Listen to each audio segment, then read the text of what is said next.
being informed in this very moment, according to Twitter, that Elden Ring has illusory walls in it.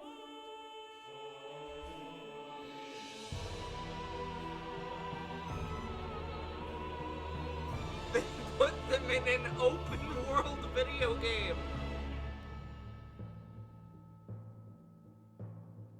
I don't even know what to say to that. I don't think we're ever going to know where they all are.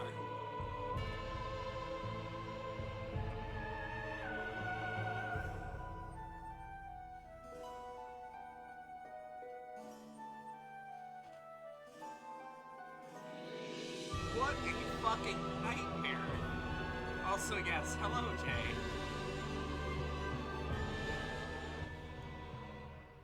How dare they just shove illusory walls into that game?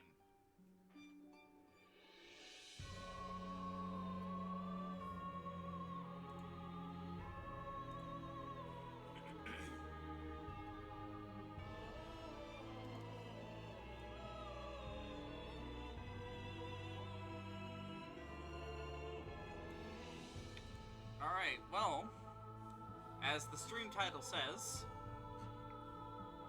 tonight we're finally diving into Dark Souls 2.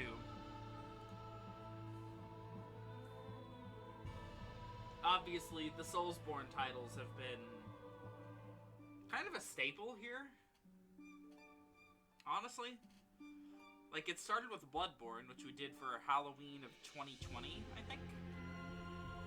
Then eventually we moved on to Dark Souls 1, which we did every boss in. I don't remember when that was, though. How long ago was that?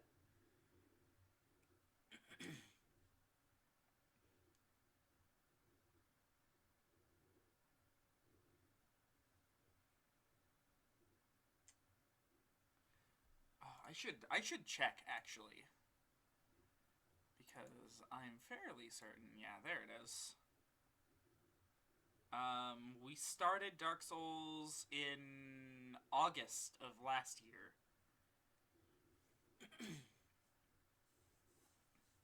Yeah, no, we did everything in Dark Souls 1.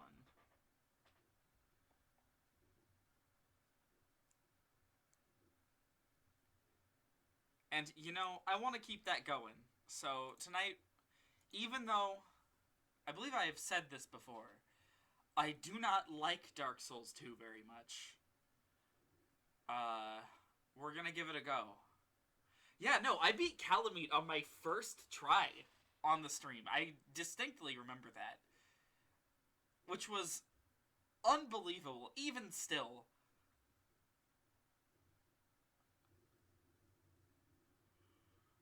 Were we a strength build? I think we were a strength build.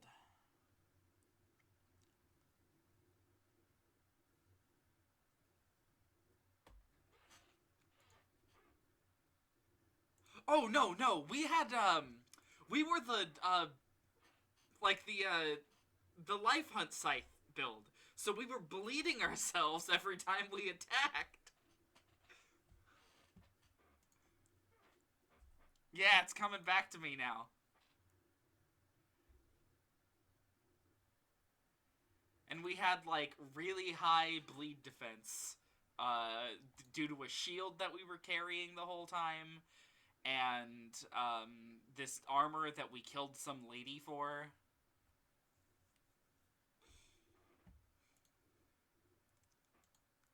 Yeah, it's all coming back to me now. I love Dark Souls 1. That is legitimately one of my all-time favorite games. And now we're gonna move into one of my less favorites. Let me make sure that Dark Souls 2...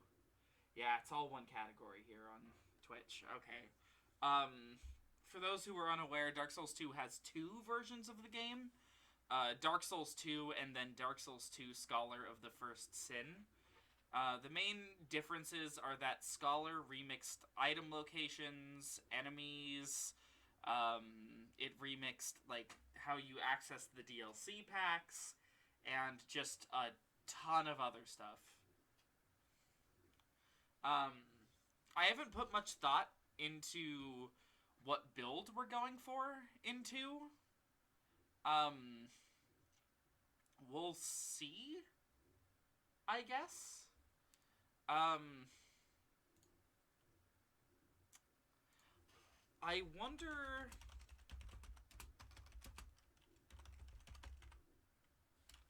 how we get the Moonlit Greatsword in it.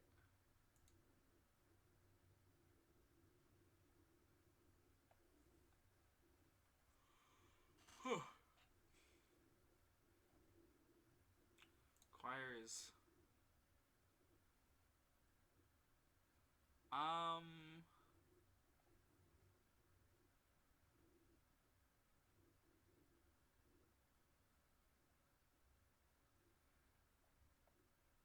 Okay, that's definitely not how I want to go about getting it.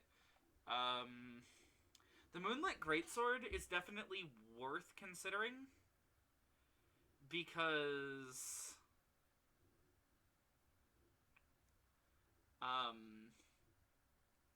if we want to go for, like, a mixed strength and magic build, that's probably going to be the weapon that we go for.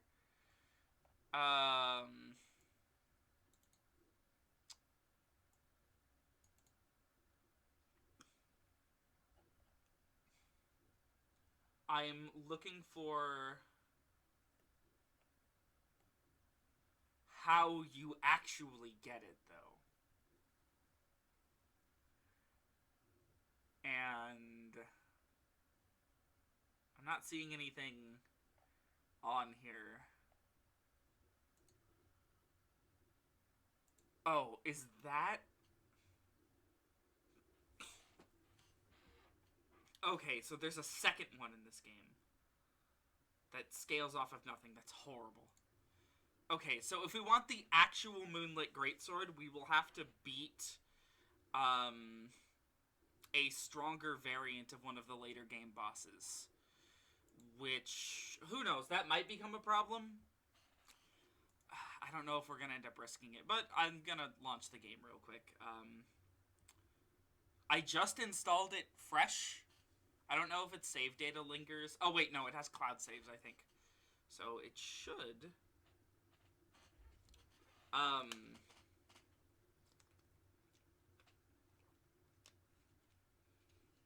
Now, I know what we did for Dark Souls 1 is we just, like, got a really good weapon and, like, built around that afterwards.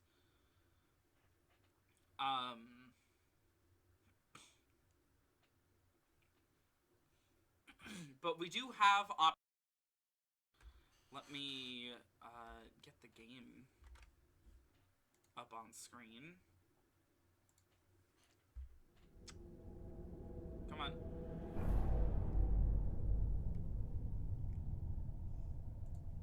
There it is. Oh boy.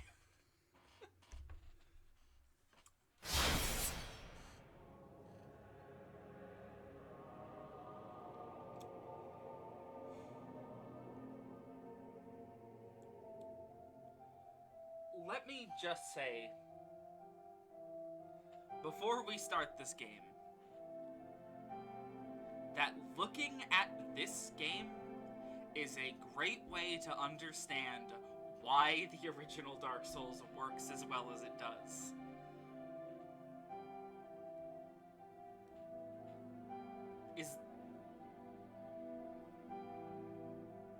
What? Wait, did they take the game down?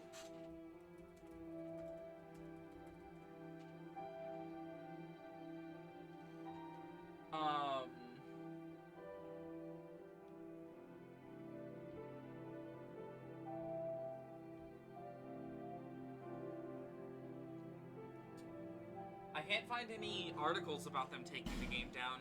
So maybe the servers are just down? That's my thought. How's the audio, by the way? I know we're not in, like, anywhere loud, but... Game got murdered, probably. Maybe. There's a chance. Wait, why is it trying to log in again?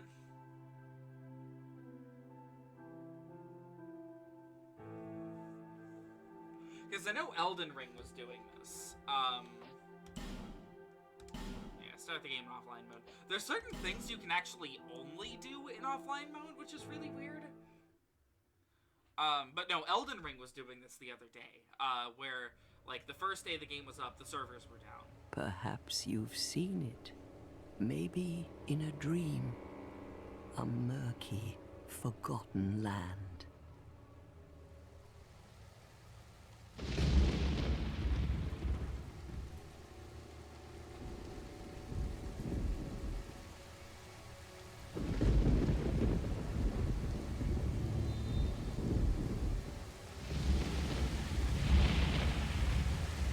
A place where souls may mend your ailing mind.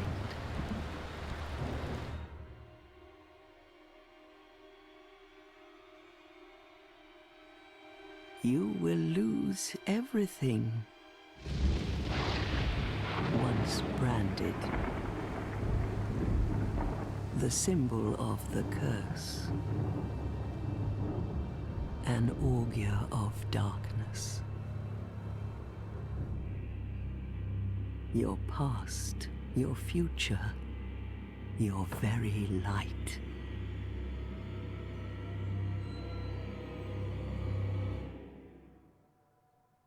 None will have meaning, and you won't even care. By then, you'll be something other than human. A thing that feeds on souls, a hollow.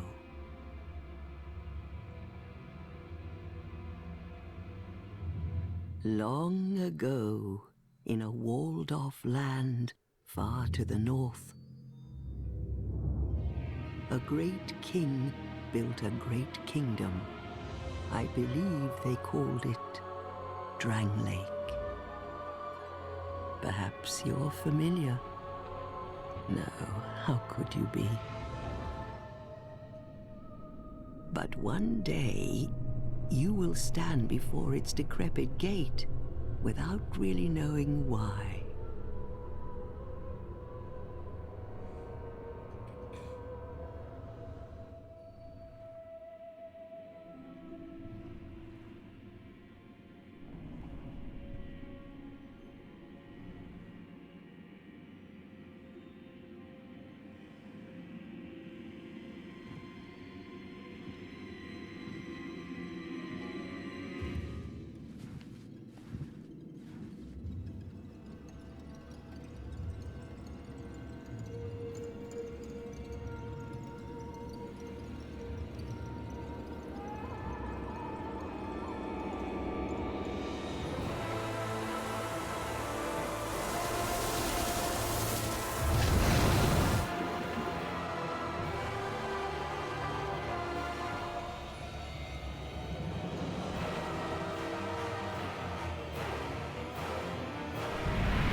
Like a moth drawn to a flame. Your wings will burn in anguish. Time after time.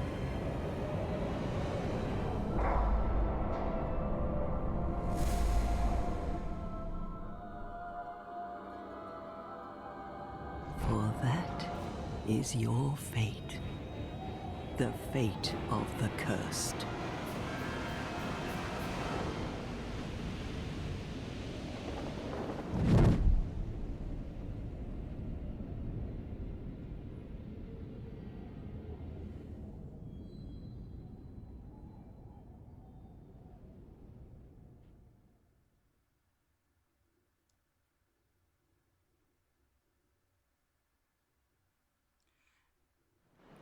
The intro of Dark Souls 2 was a lot to take in.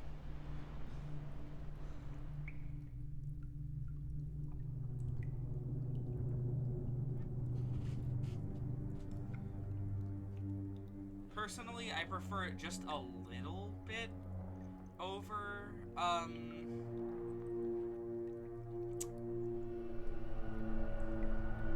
the Dark Souls 1 intro.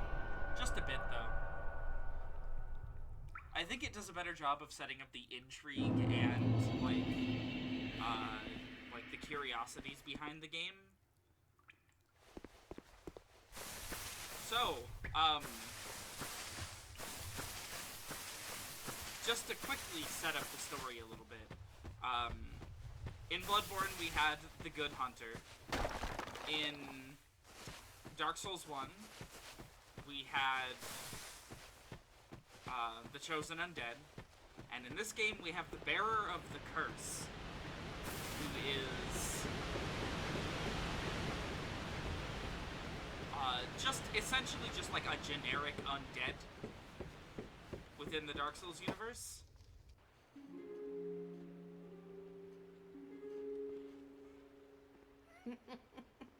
What seems to be the ruckus? Oh my, your face. The face of the curse. It's an undead. An undead has come to play. They all end up here. All the ones like you. You spoke to that kind old dear, didn't you?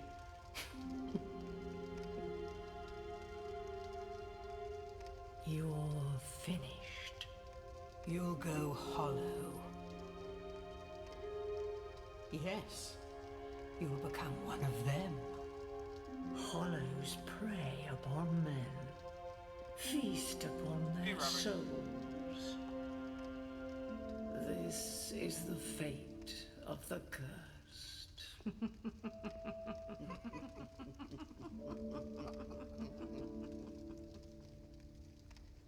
What is your name? So, on that note of the old ladies telling you how much you're gonna die, this game is annoyingly aware of how hard it's going to be. Like, Dark Souls 1, you know, it gives you some hints that it's gonna be pretty hard. But for the most part, it lets the game do the talking.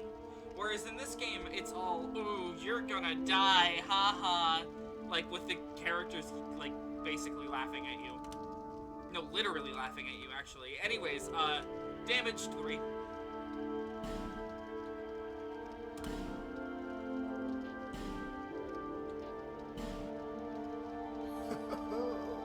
At least you know your own name. Here's your reward for sharing. It's a human effigy. Take a closer look. Who do you think it's supposed to be? Think back, deep into your past. Yes, it's an effigy of you.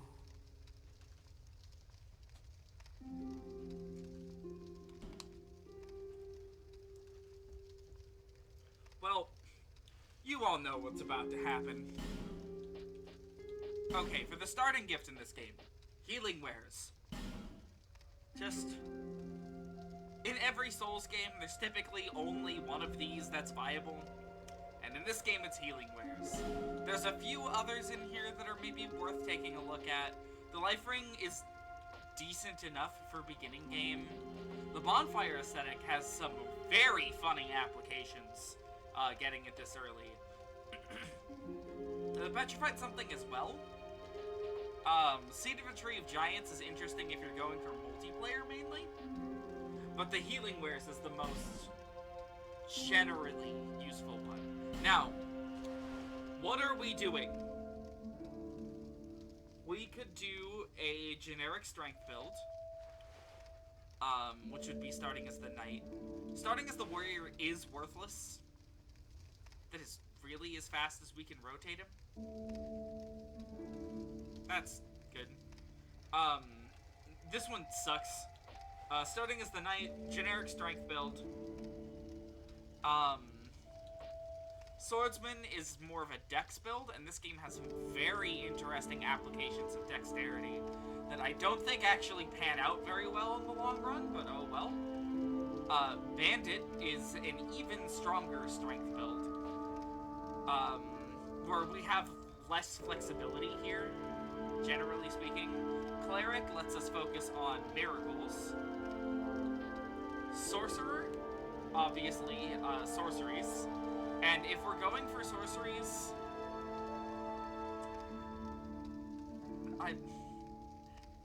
I might recommend us not doing that. There's a lot of bosses in this game that just full-on resist sorcery, so we would have to spec into, like, a strength build anyways, and the sorceries wouldn't actually come up all that much. Explorer is, a character that's outfitted with a bunch of very useful items from the get-go. Not particularly great, at least in my opinion. And then the Deprived. This is the build that you pick if you're trying to beat this game, but also lose your sanity in the long run.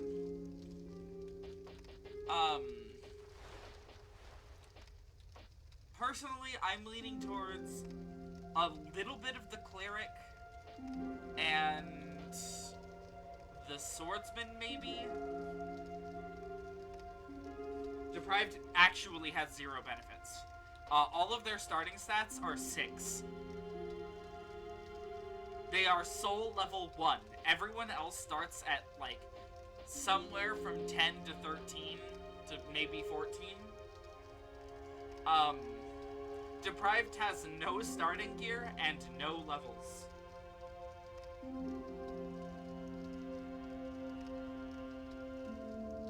It is literally just a challenge run build.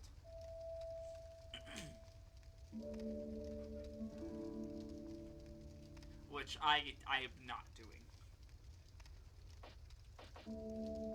I like the idea of the Cleric. Interesting way to put in a super hard mode, or from the sound of it, a super bullshit mode. Yeah, no, like, all of the Souls games have some sort of equivalent of this. Bloodborne has its Waste of Skin starting birth rate, and then Dark Souls 1, I believe it calls it... I don't think it's Deprived, I think it's some other name. But Dark Souls 1 kind of fucked it up and made it, like, actually kind of okay. There's some gimmicky little early game builds you can do when using it.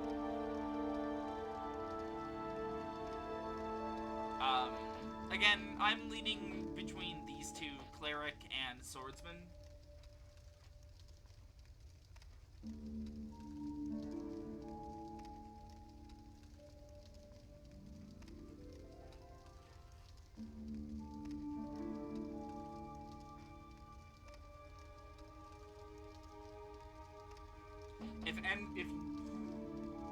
Which build would I say is the second best?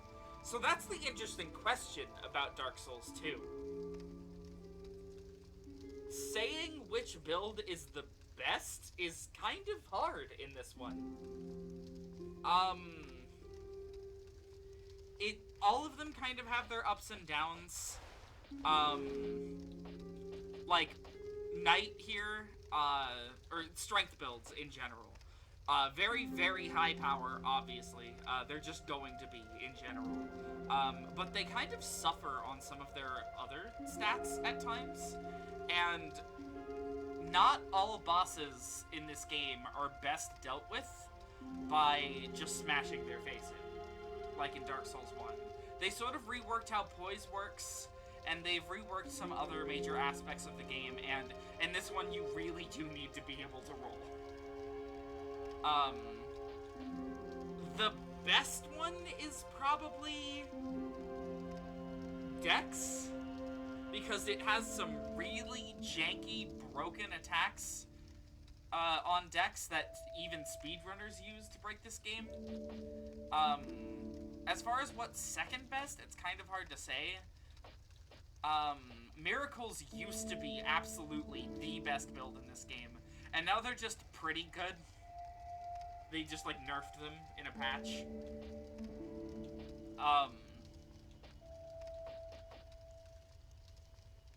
So, like, miracles are pretty good, strength build is good, but I think we've already done that, right?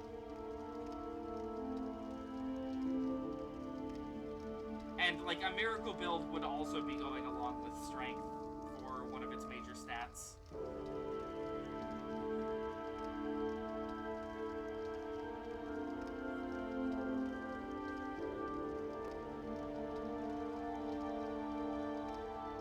So, like, realistically, it's between, are we going cleric and doing strength and faith, or are we going swordsman and sticking to dex and seeing some funky, like, cool weapon arts that they put into this game?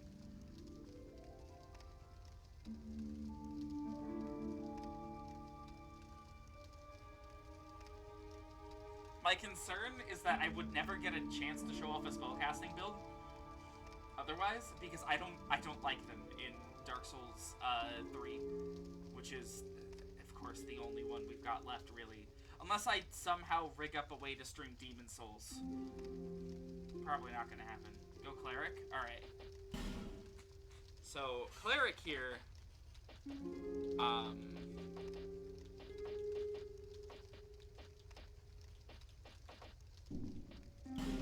Cleric is interesting in this game. It's got some, fun teachers, we'll call it. Okay.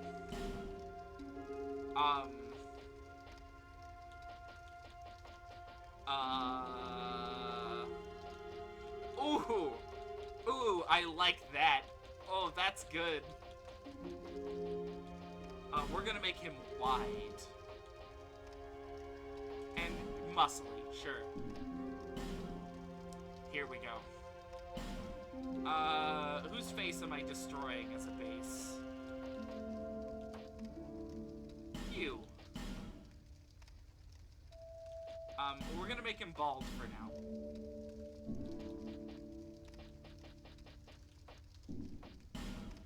Just so we can get a really good look at that face shape.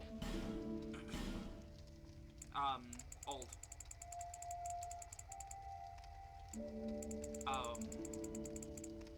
Is that really the fastest I can move it? Oh no. Okay, fine. Fine. I will use the mouse. I've touched 3 sliders!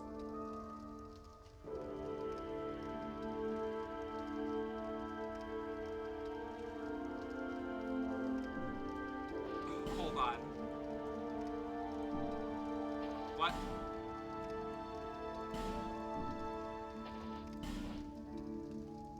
No, I don't want to... I can't rotate the camera using the mouse. Oh, the eyes are all puffy. Ew.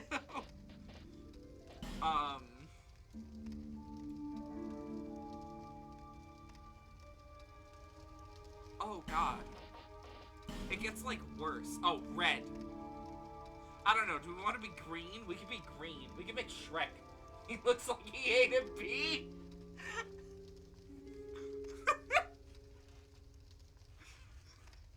Are we making Shrek or fucking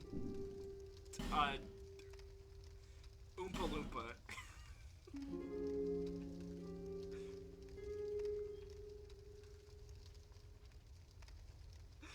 God, I can't either.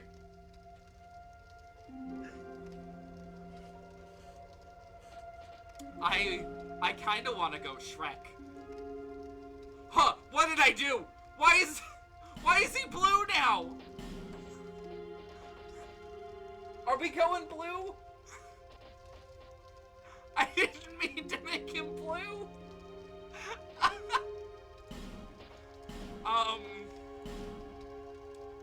Sheet color. No. Oh!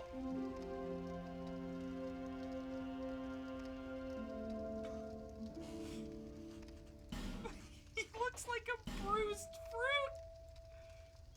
Oh. Oh, God, why did the whole body color change? Why? What did I do? We're making a Smurf now.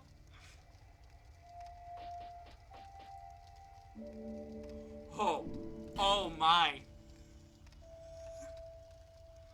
Oh my.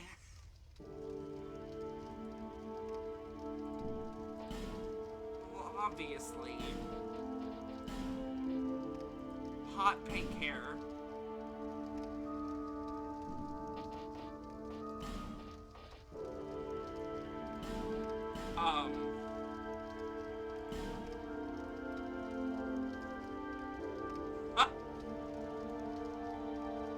Okay.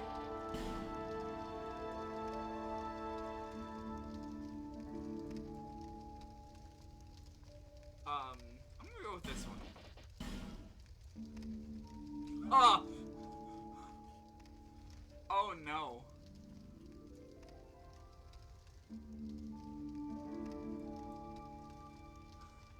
Duck lips or double chin? Smurfette's looking weird. We're really past damage here.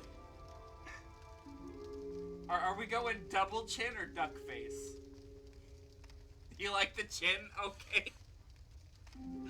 Oh my god. Face roundness.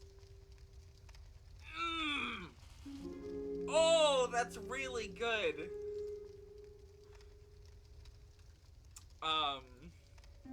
Even sharp. Vertical spacing, wide. Hold on, what's narrow look like? It's like cementing the horrifying chin.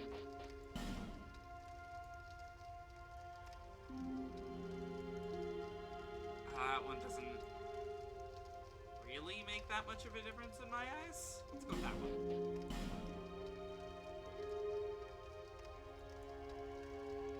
No, wide. Wide.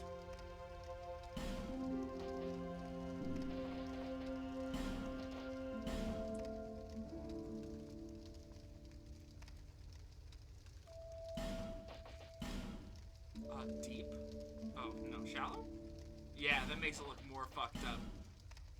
Wide.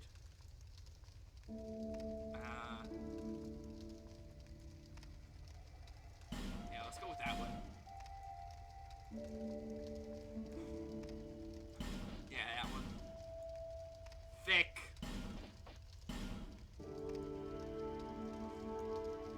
Ha!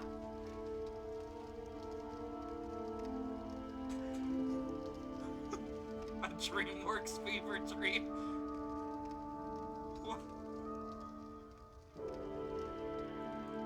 Wow, this creature is horrible. Thick lips or thin lips?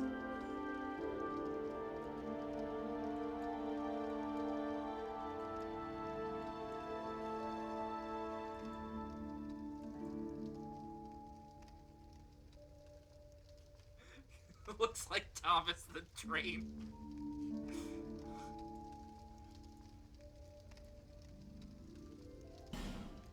I think I'm gonna go with the thick lips.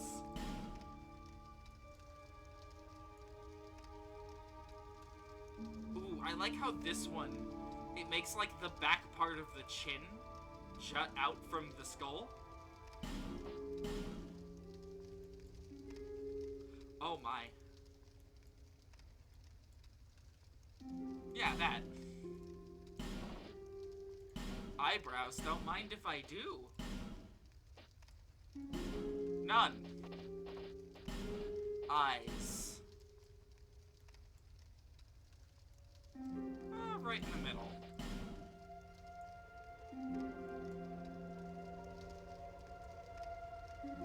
Nah, convex. Hell yeah.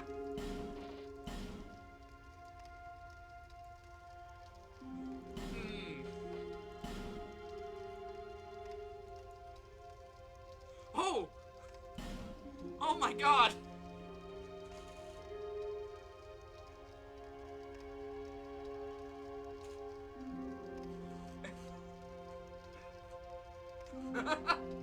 Yeah, no, I have literally no idea how he's blue. Like, clearly we just got attacked by Papyrus in-game. Oh, he's looking like a fish now! obviously. God, I hate this creature. Socket color? Oh, eye bags. Yes, please. He looks like he's crying. Please blink. I need to see you blink, like Damaged used to do. He's becoming a Ken Penders character. Ah!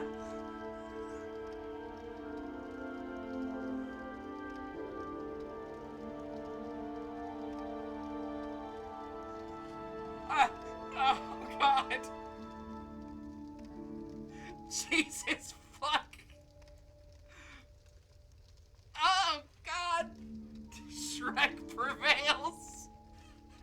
He's back. I can't not go with that one. Look at it. Look at this thing. It's like, it's crying blood. Oh my God. Ah! No. Oh God. It looks like an animatronic that hasn't been maintained in 50 years. He has heartless oozing from his eyes. Ooh. Oh my God.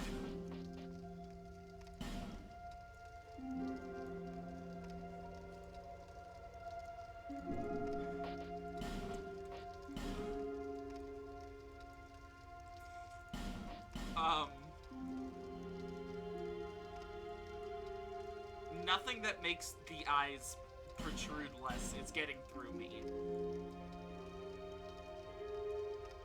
And I mean, like, off the side of the head.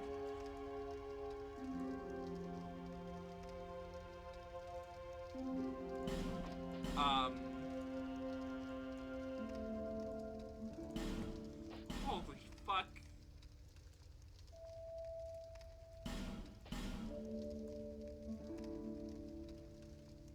Oh my. There's a second nose one.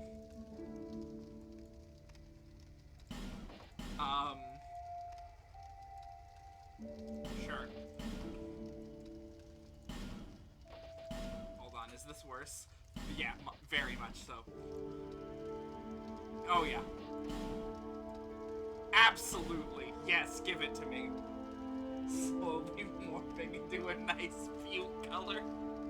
Oh God, the cheeks are running off of his face! These one I made when I was 16 are blushing. Oh my fucking God, this is... I am not mentally ready to start messing with the lips.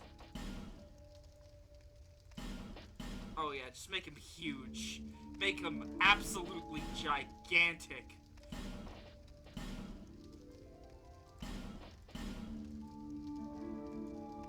Thick. Oh yes.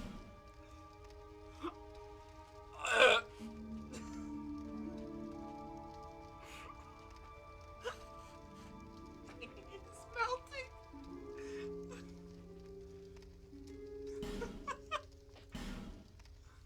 I don't want to.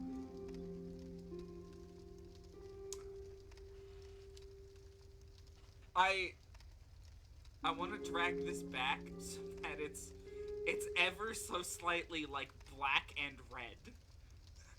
Like if you look close enough, you can see the disgusting red color in it. It's like he's been eating sewage. Poison Ivy, what happened?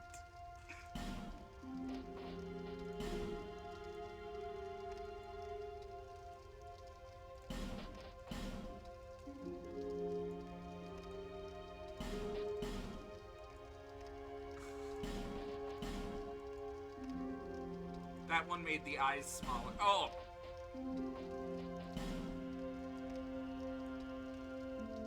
Hold on. Hold on. Ah!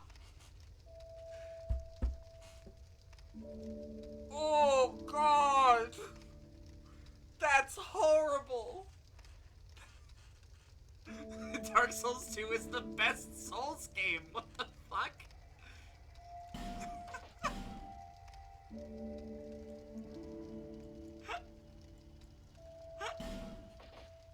Oh my god.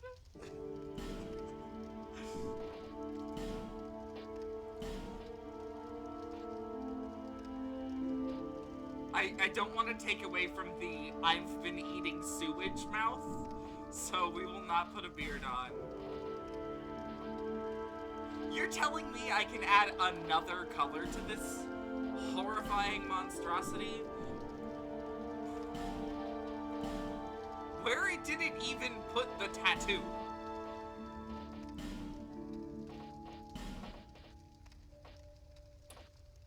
Oh my god. Oh my god, it's the cheek.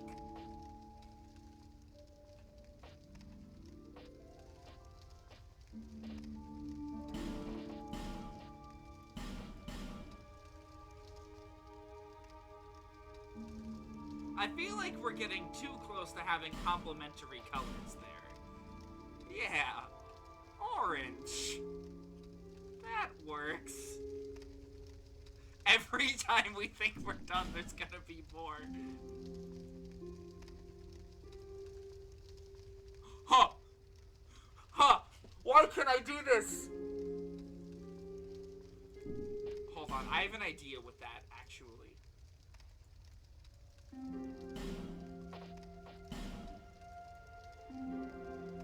Where did it put it? Hell yeah. Hell yeah. Just gotta pick one that's like, the cool part is like obviously cut off, and we need to like put it in a darker color.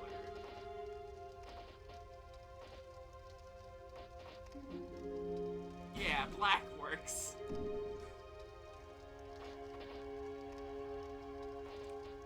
I don't think it's high enough. Yeah, here we go.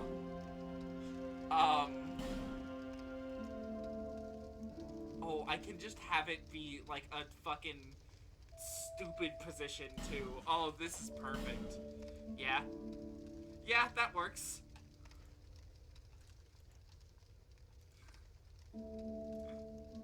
Yeah, there we go. There he is. There's damaged 3. I for one love this individual and wish to buy several NFTs. Is this my true self?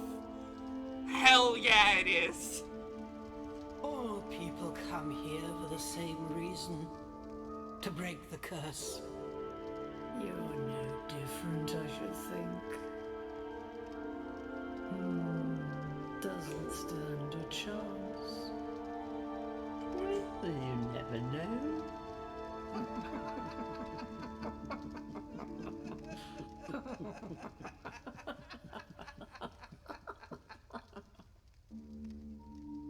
Go through the door and trot along to the kingdom. But remember, hold on to your souls. They're all that keep you from going hollow. Oh, I'll fool you no longer. You lose your souls. All of them. Over and over again.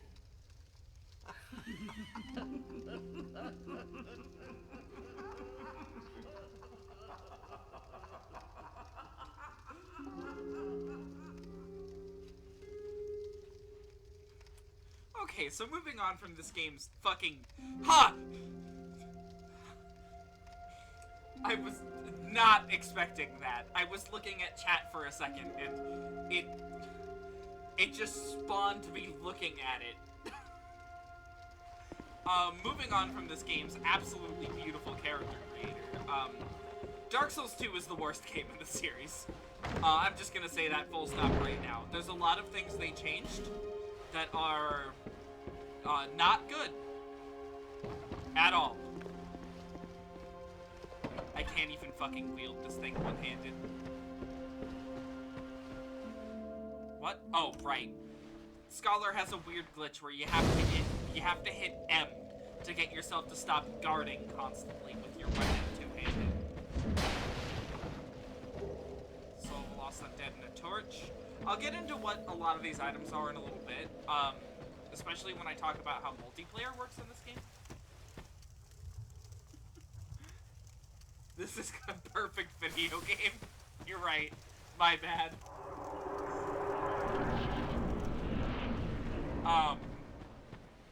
So, game works exactly like Dark Souls 1 control-wise.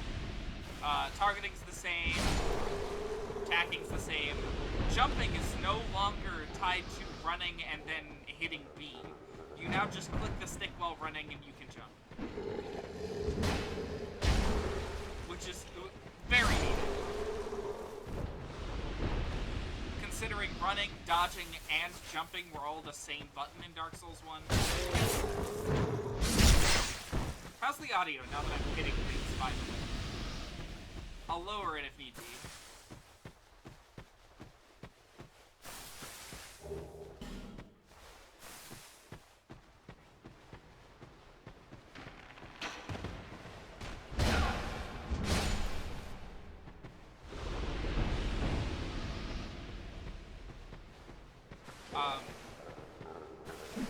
Backstabs are still pretty much the same. Lower it a little bit. Okay. Let's lower it. Pretty much everything's gonna be exactly how we left it in Dark Souls 1. Let's try it like that. See if that does it. We'll go around and hit some enemies. This first area, the things betwixt, is literally just an entirely skippable tutorial area. We could have just walked straight through. There are some items I'd like to grab in here, though.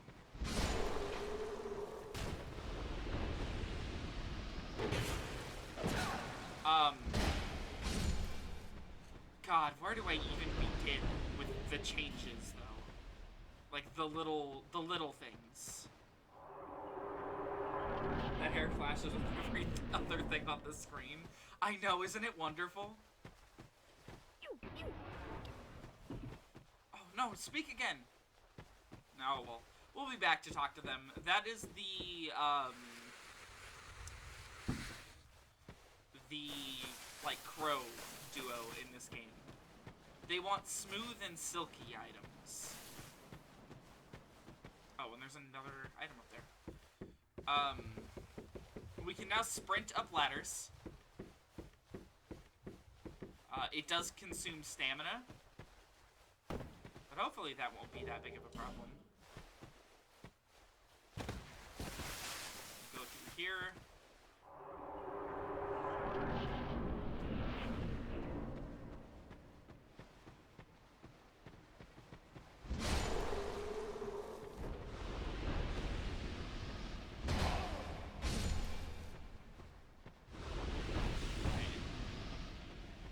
Gap here. There we go. Give me that. Amber herb. And then there's a ladder over on that wall.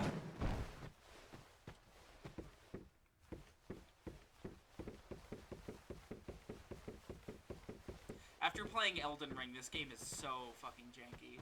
Oh, and we can still plunging attack. It didn't work.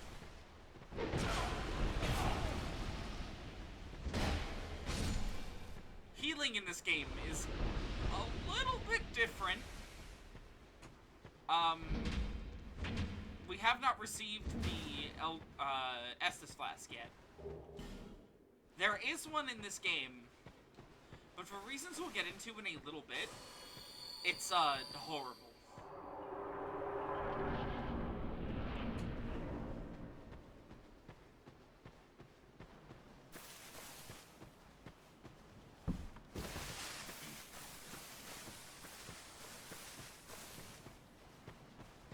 Okay, off we go.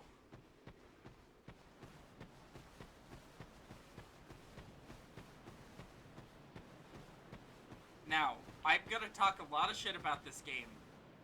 Oh, jeez, every time I look at it. However, there's one place that I will never talk shit about.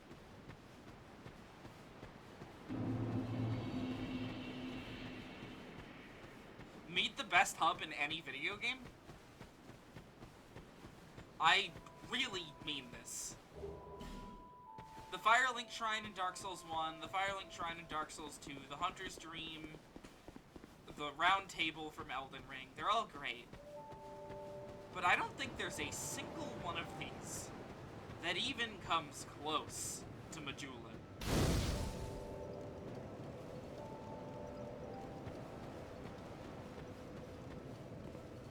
His face from far away reminds me of something. Shrek, maybe? Are you the next monarch? Or merely a pawn of fate? I don't know. Am I? Bearer of the curse. I will remain by your side till this frail hope shatters. Take this with you. May it ease your journey. Go on and see the king. He who made Drangleic what it once was. He who peered at the essence of the soul. King Vendrin. You may level up by the power of the Emerald Herald. She's essentially our doll in this game. She is our leveling NPC.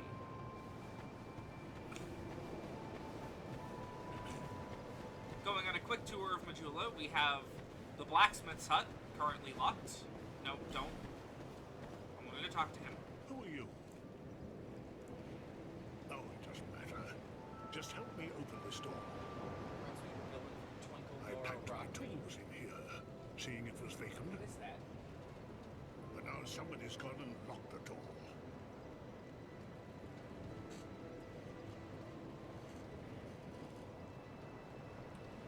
$1985 Laserdisc? What? Is this a cartoon? What?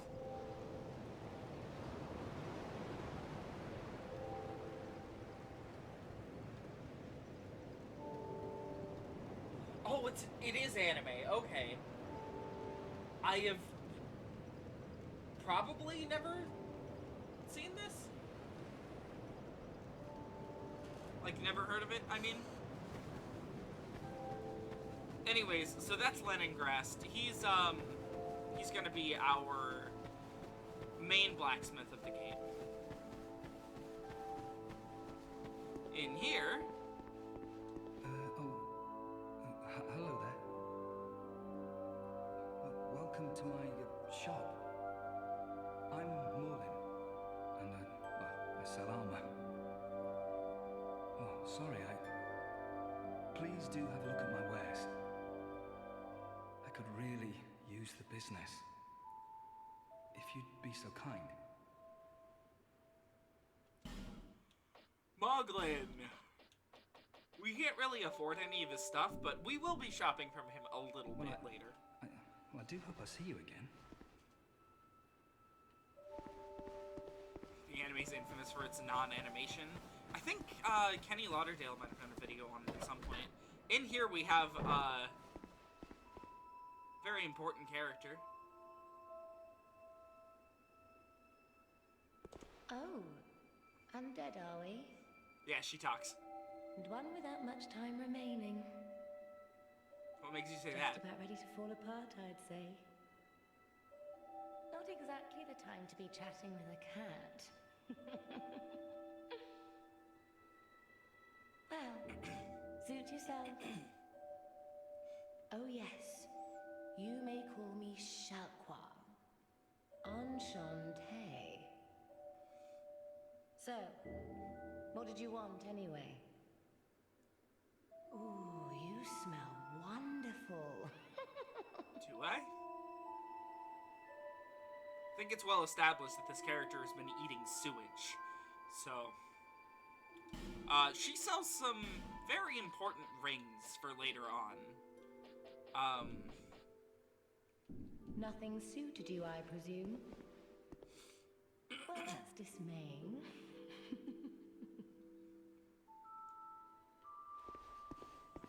And then, yeah, we've got the pit. Yeah, the pit. middle of Majula. It's fine. And from there, that's all the stuff we really have here at the moment. Majula's gonna grow as we play through the game, much like the Fire Emblem.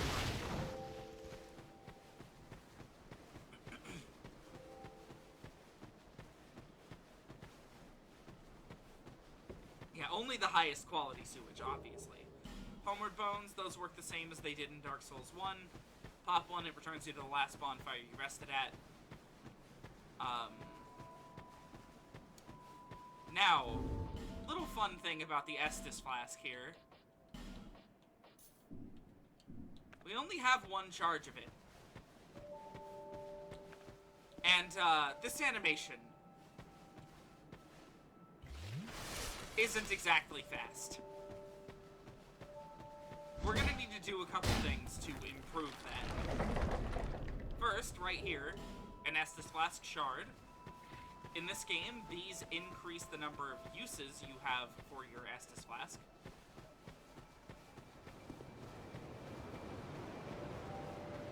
It's worth noting that we also have Heal. Not quick. Not even a little bit. Bearer of the curse, seek misery. For misery will lead you to greater, stronger souls. You will never meet the king with a soul so frail and pallid. Seek those whose names are unutterable. The four endowed with immense souls. Their souls will serve as beacons. Once you have found them, return here to me, so that hope will not fade away. Is that a shard you found? Here, let me see it, so that I may help you. To see light, to see hope, however faint it might be.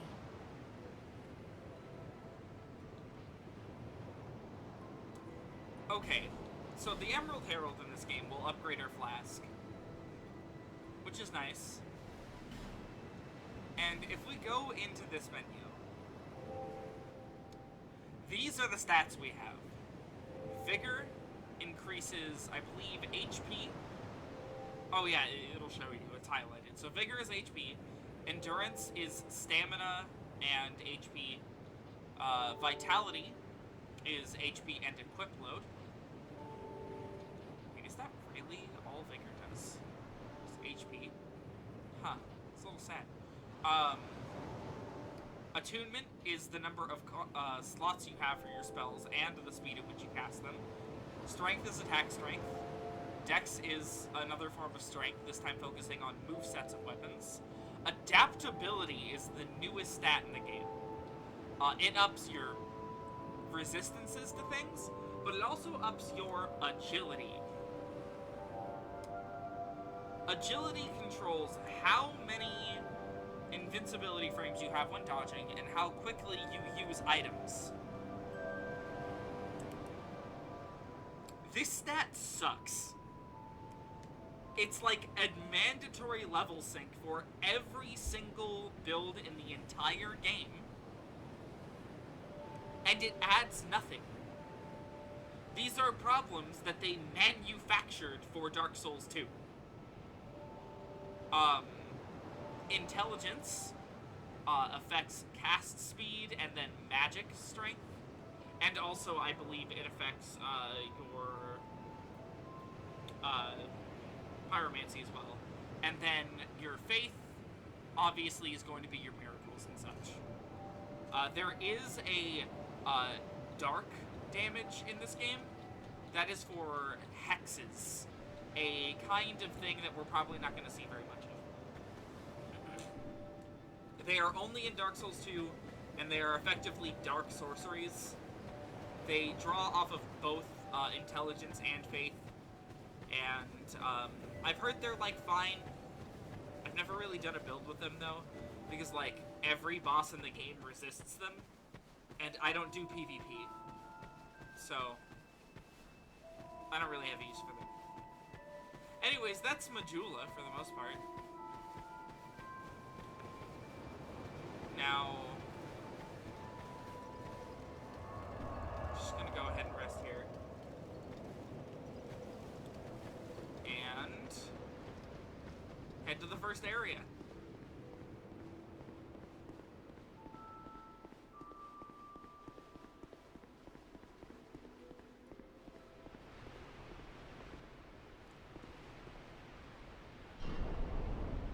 So, our goal, as was stated by the Emerald Herald, is to get a stronger soul so we can seek the king.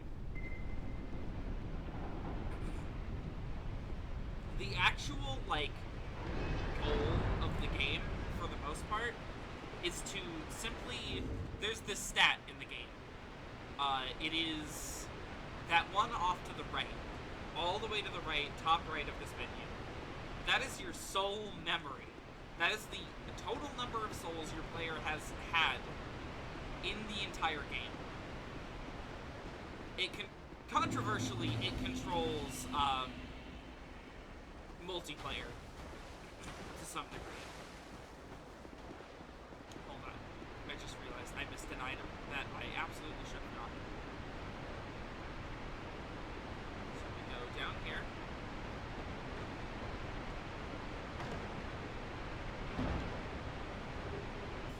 Another human effigy. That's sort of the humanity of this game. Homeward Bone, Soul of a Lost Undead. We're gonna wait here for a bit. This is one of the remixed enemy positions in this game. This guy is not here in regular Dark Souls 2, and we cannot take him. We just can't.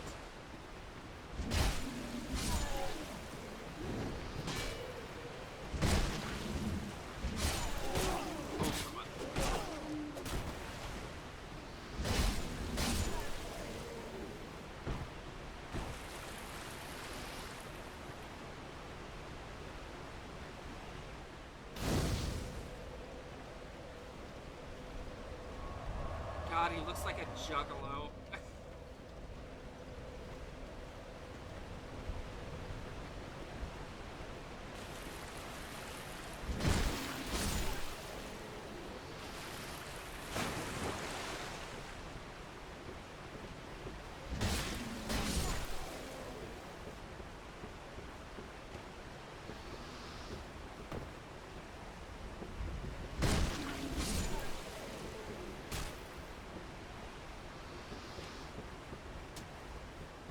I walked out of the way.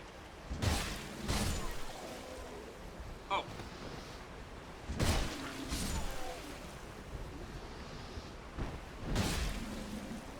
That didn't do anything for me. Okay.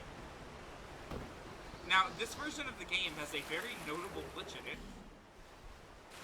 Weapon durability was considered a non-issue in the original version of the game, and this version increased the frame rate to 60 FPS. Which, on accident, doubled the speed of weapon degradation, so suddenly it's like a problem. There's going to be a lot of moments in this game that are going to actively make you wonder, did they, like, test this?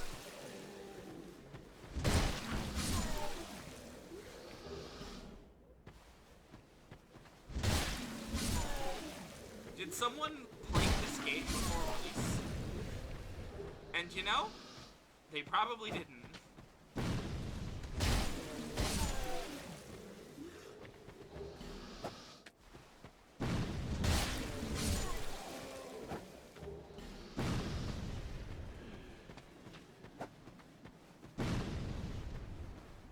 Damage looks like a distorted version of this guy. I mean, I could just look him up on the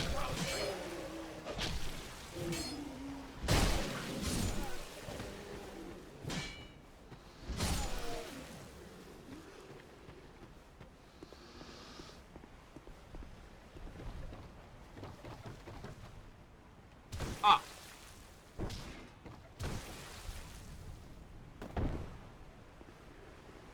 Why did I even try that? Just, really slowly drink my Estus. So, the trade-off with the life gems is that, they don't refresh at bonfires, so you have to keep a stock of them on you if you're going to use them. And, they're slower heals. They heal over time rather than all at once.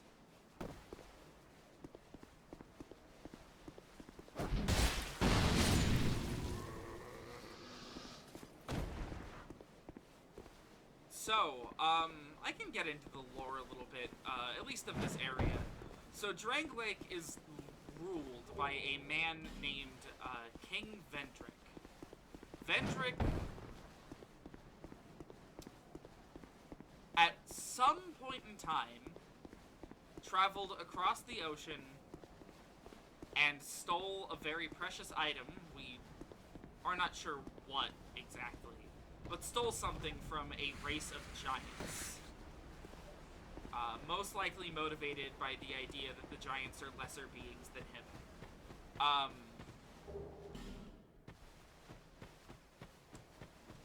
Really good items here. Really good items.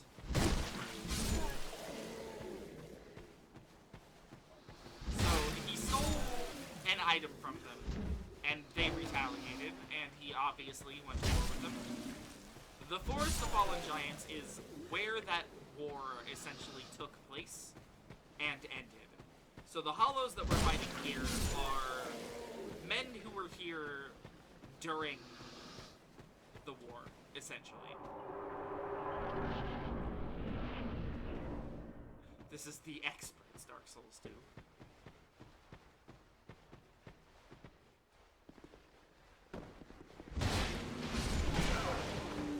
I always forget that this way in one of the versions is booby-trapped, but I'm never, like, sure which one it is. I gotta remember that in Scholar. Not that I'm really actively planning on playing through this one again.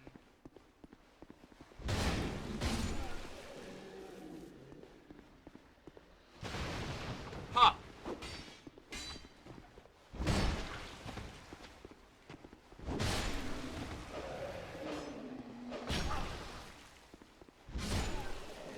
Now this area is a little basic to, like, get the hang of, like, the problems in this game. So for now, just know it's not going to seem that bad, but it kind of is.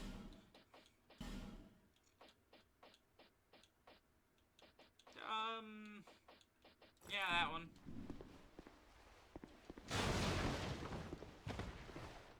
Do I really not have any gauntlets? Hold on. Oh, I'm not even wearing pants!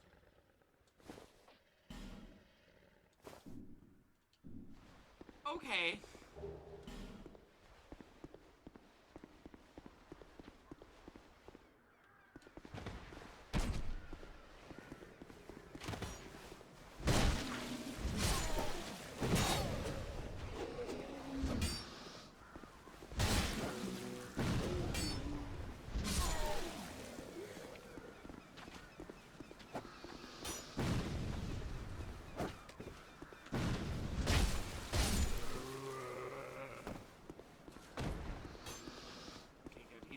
Anything. So, continuing to talk about what our main quest here is, our goal here is to seek the 4 Great Souls. I will be saving who they are for when we start to get to their areas. We will not be encountering one for another area or two here.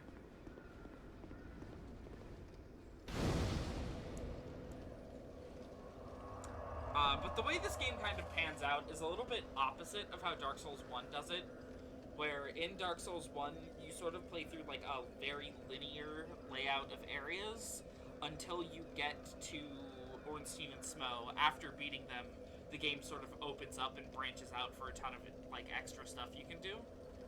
Dark Souls 2 kind of narrows in. it's very open to begin with. We already had a choice to go to a different area that I just did not show yet. We'll get to it eventually. This game is incredibly open. However, once you get towards the end of the game, it really narrows down and focuses in. Buy something.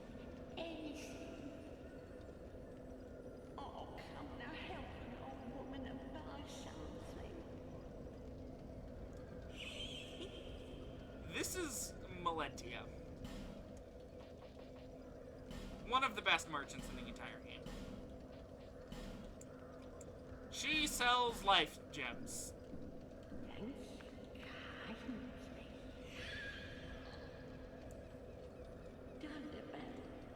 So we want to talk to her. Melentia. You're a stranger to this land.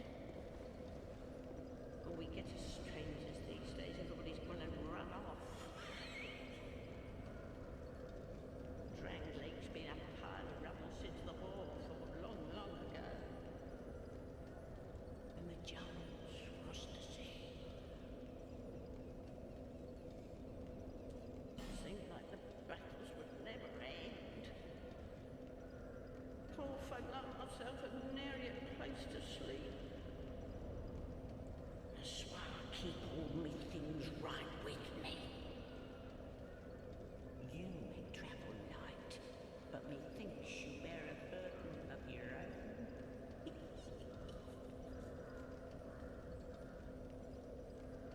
They say these trees grew from the remains of the giants. From each carcass sprouting new life growing into what you see now. But you know what they also say?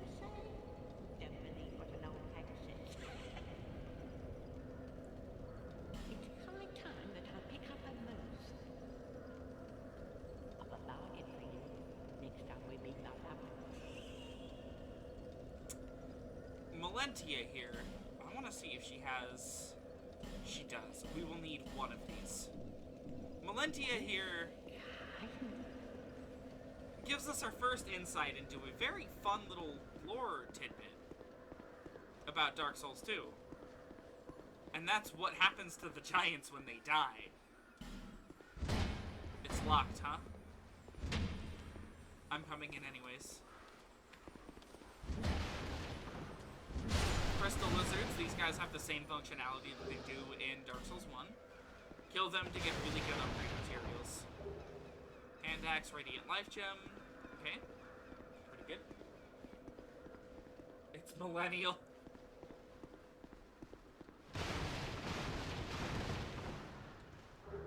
A hollow soldier helm. I already have one of those. But sure.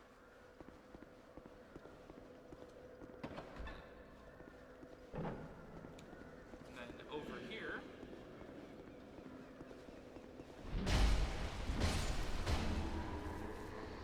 Easy. Okay.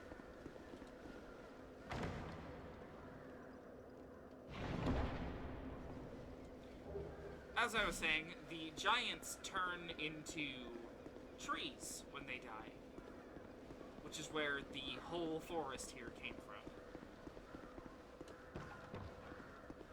And when you consider that every single one of these trees used to be a giant at some point, it really starts to make you think about how many there were.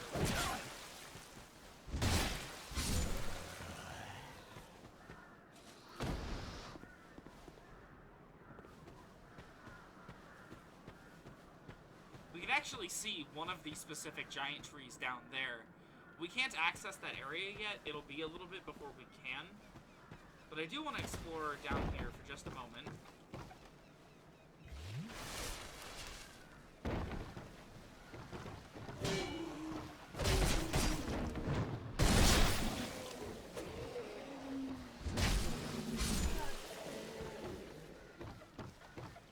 We have homeward bones, so we shouldn't hit any problems with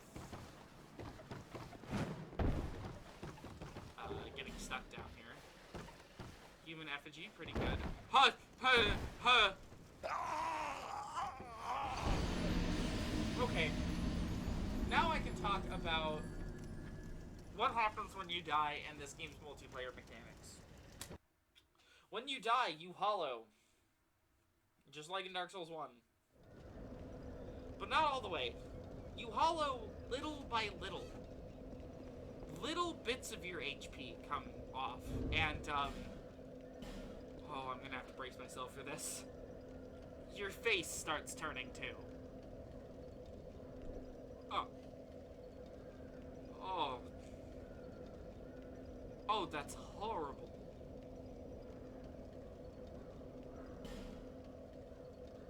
Yeah, back into the helmet you go.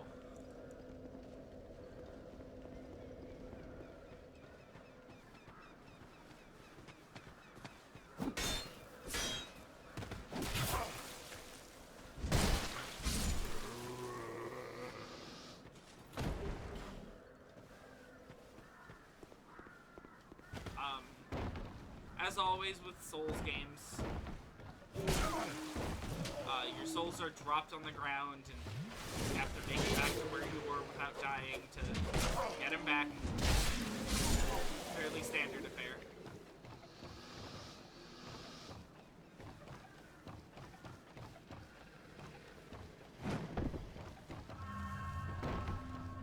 Okay.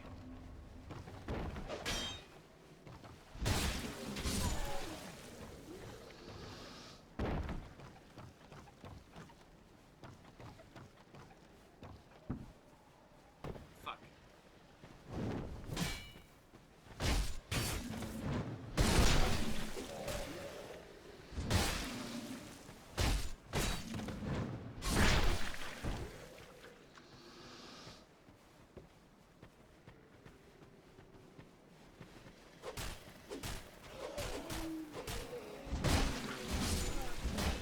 One thing that you'll probably notice about this game is that the animations are kind of a bit off and the game world looks a bit funky.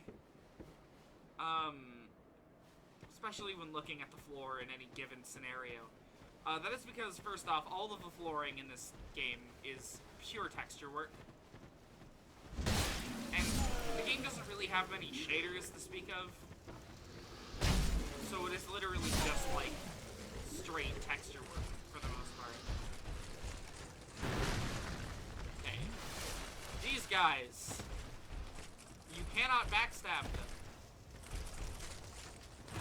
If you even attempt to, you do a lot of damage. So does he, but oh well. We can heal. Pretty easily, actually.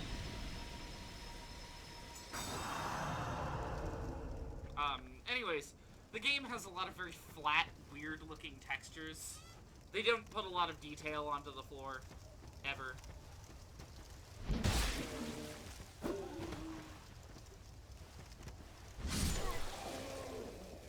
And also, this is the only game in the series where the animations were not done by hand.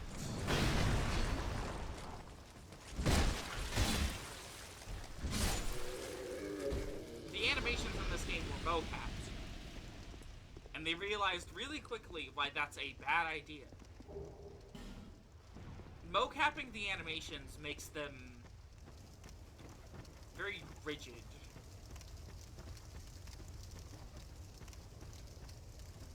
Okay, there is an item I want back here. But I don't know how far back that goes.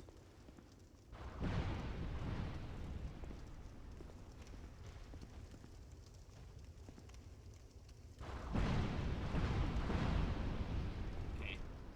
And we use the door opening animation to protect ourselves.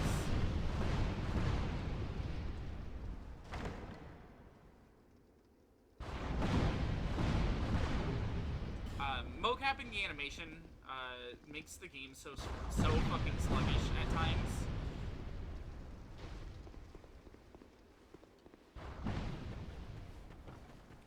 I don't even know what that item on the floor was. Don't really care though. Now we can just homeward bone.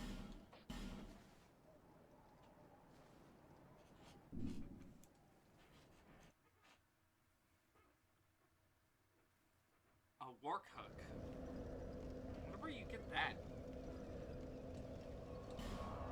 Now, one of the major weaknesses of this game, in terms of changes it made, is that it went back to how Demon Souls handles leveling up, where you have to go back to an NPC every time. Bearer of the curse. Seek souls. Larger, more powerful souls. Seek the king. That is the only way, lest this land swallow you whole, as it has so many others. I don't think it works in this game, to be honest. So, we're going to be leveling up just adaptability. That's it. All of our souls go to adaptability in the meantime.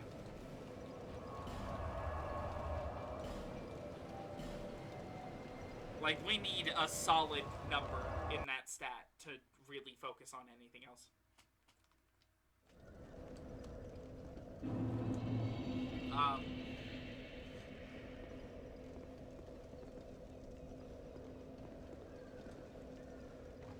Okay. So, down here, we've got a couple of these guys we have to worry about.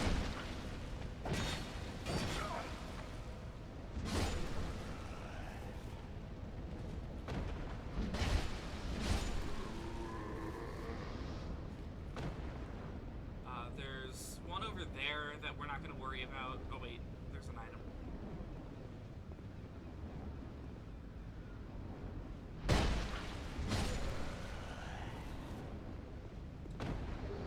Soul of a Lost Undead, I will take it. I don't believe we can get through that door yet. We'll need an item from a later boss.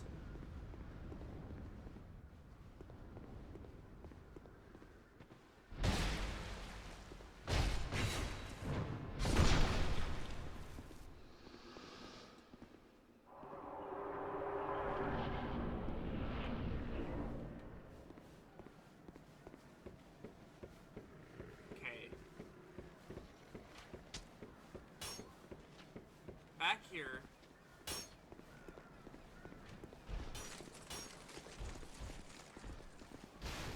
Come on.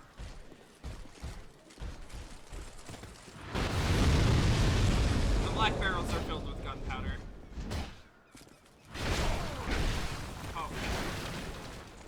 That was almost bad.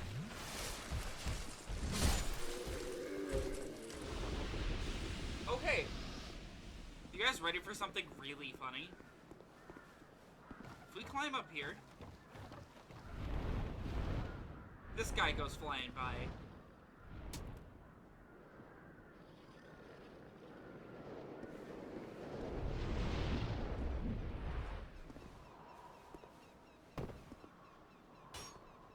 And,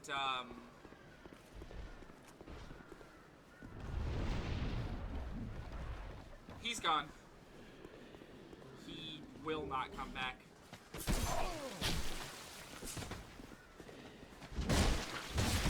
Jesus!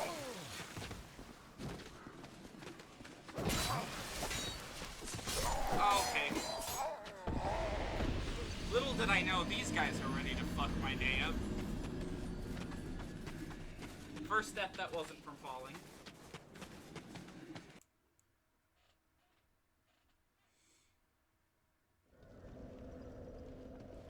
Let's try that again.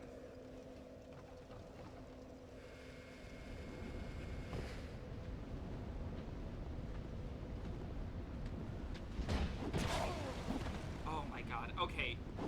I think I know my problem. I hate the starting mace.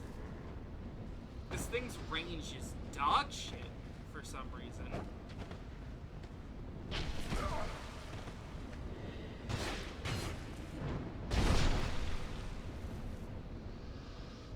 300 IQ move from damaged. Yeah, starting a boss fight and then just like leaving.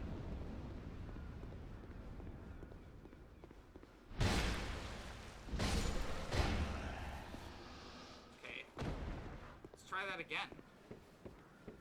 I just noticed there's like a guy there. We will have to beat the large turtle man again.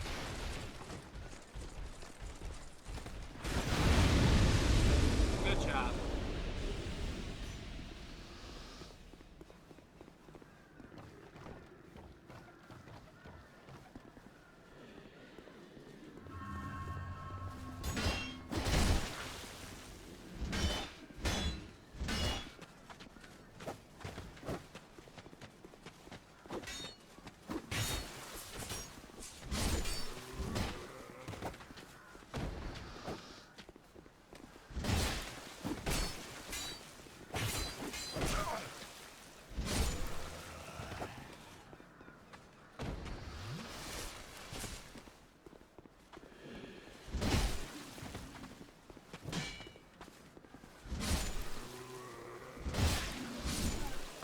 Okay. So this guy's meant to be guarding a bunch of really good items. And he just leaves it. He just leaves the Estus Flask shard behind.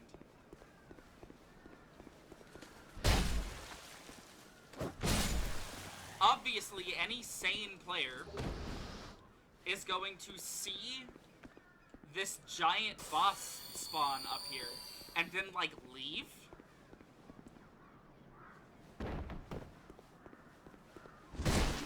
Rather than deal with it.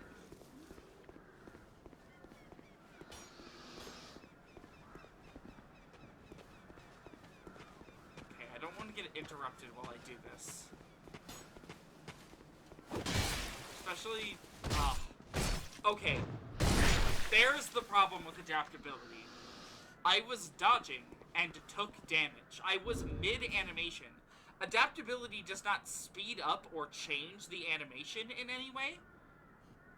It simply makes the behind-the-scenes damage, like invincibility frames, longer.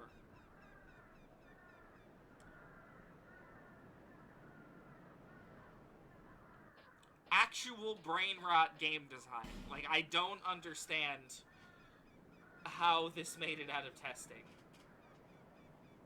Oh, also in here, that number there, the 10 minutes, every torch you pick up is 5 minutes of torch time. Torches can be lit at any bonfire. And they're actually kind of important in this game. I wasn't expecting it going in, but they are. Okay.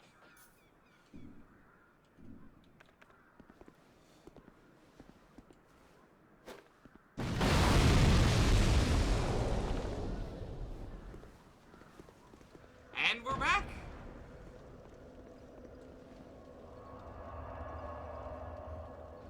That's simple. And now we go back to Majula to level up some, so we can have a functional dodge. This is why I say that, this kind of level design doesn't really, or like, game design doesn't really work for Dark Souls 2. However, having to run back to her every single time drags the game out way too much. Granted, I like Majula a lot, but don't like that. 2 more to adaptability.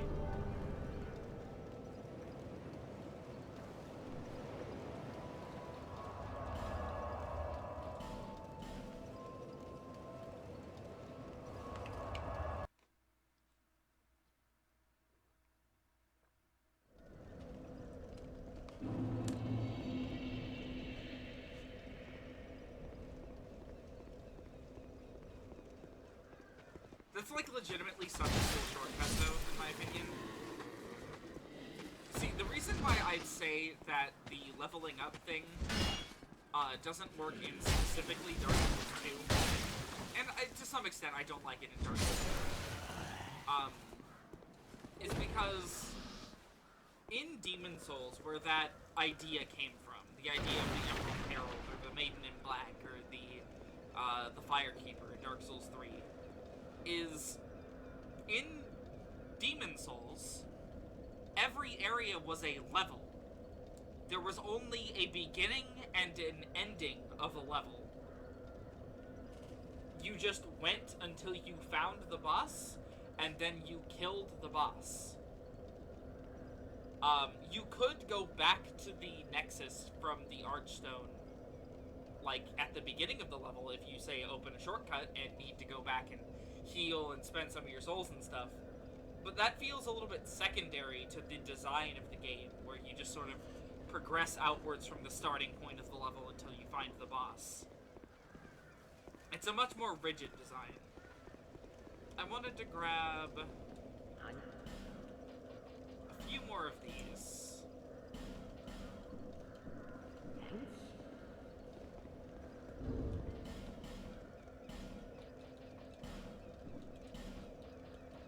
Let's make sure to equip them. There's going to be some stuff later that needs these. Now, this game also breaks one major Souls game convention. We won't be seeing patches in this adventure.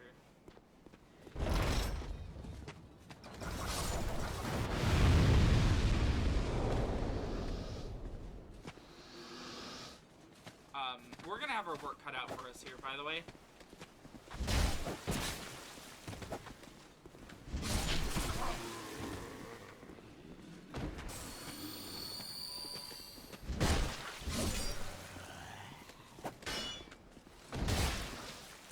Really shouldn't have my back turned to that room.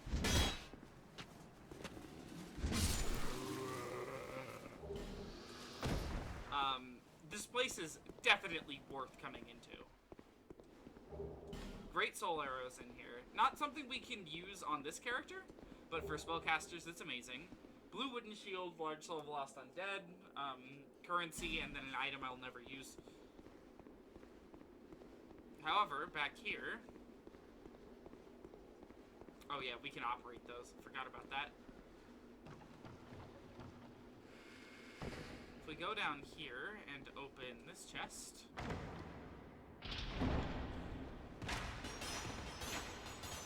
That's our version of mimics in this game, essentially. We get a Titanite shard out of that. Some chests are booby-trapped, which is nice to know. I don't have one of these yet. No. Okay. The door will be locked. However, if we knock, someone will let us in.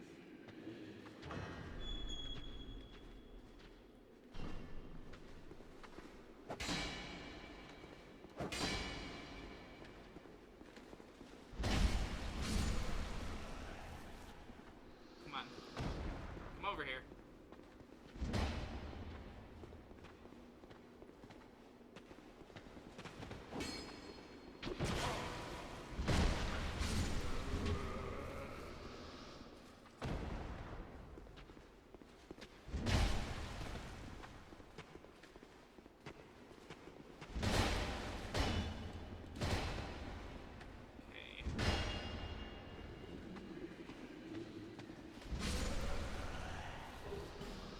Got a spear, that's nice. And back here, within this heavy iron chest, a life ring and a large Titanite shard.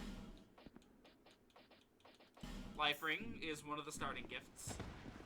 This is one of the major reasons to not grab it, actually, because you won't need to. However, there is a really, really good item hiding out in here. Oh my! I have a feeling I wasn't supposed to see that. There's another really good item hiding in there behind a little mechanic in this game. One of the better ideas that was just executed kind of poorly. I believe Melentia should have one, yeah, for 4,000 souls. So, let's see how many we can get. 1,600.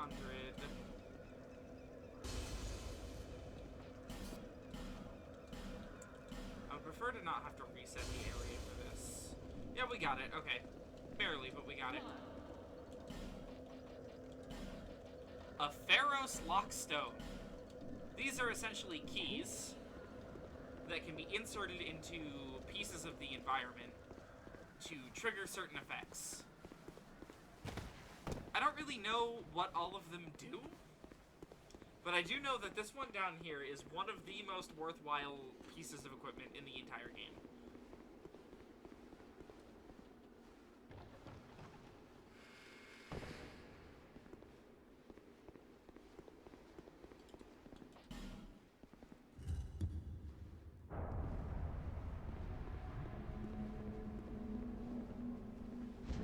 It gives us access to an illusory wall, and within it,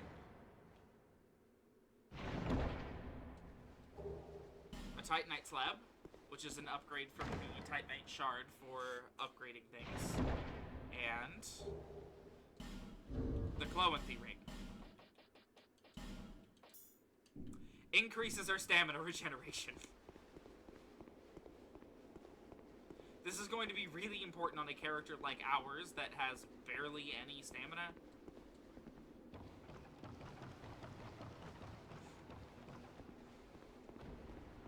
Again, it did that.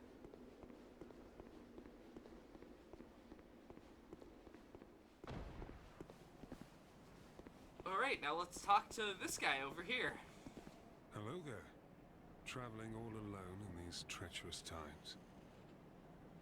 Well, I hope you have a very good reason. Oh, hogwash. Who am I to judge? My name is Pate. I journey hither and thither on a sort of treasure hunt, you might call it.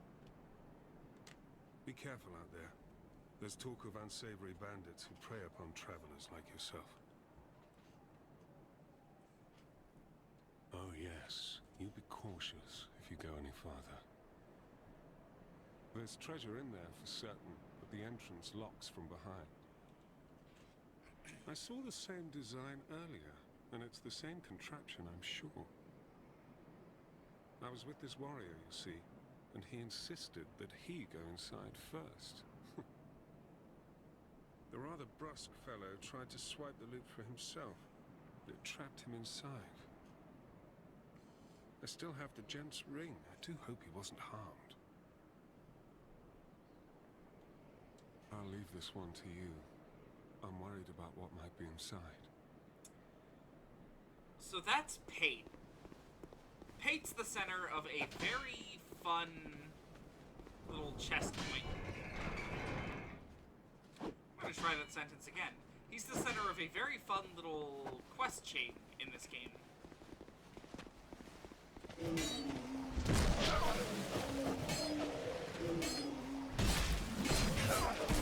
Shut!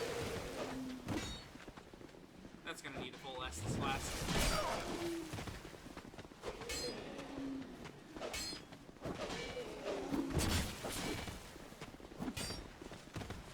Holy shit.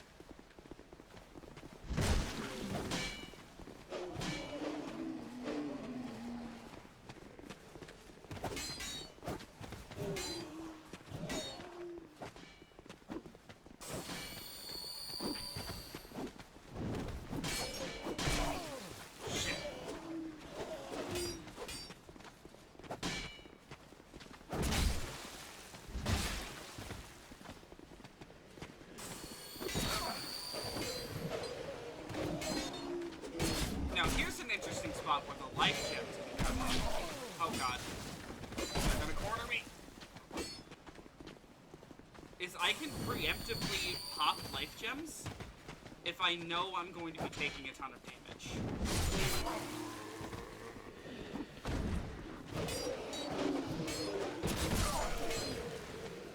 Oh fuck.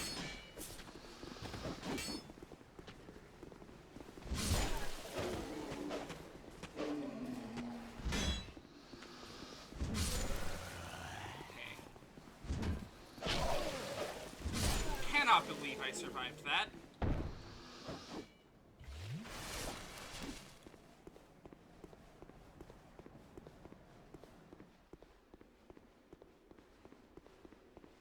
You only get one attempt to grab the stuff in here. Aromatic ooze, which I'm not really sure what it does.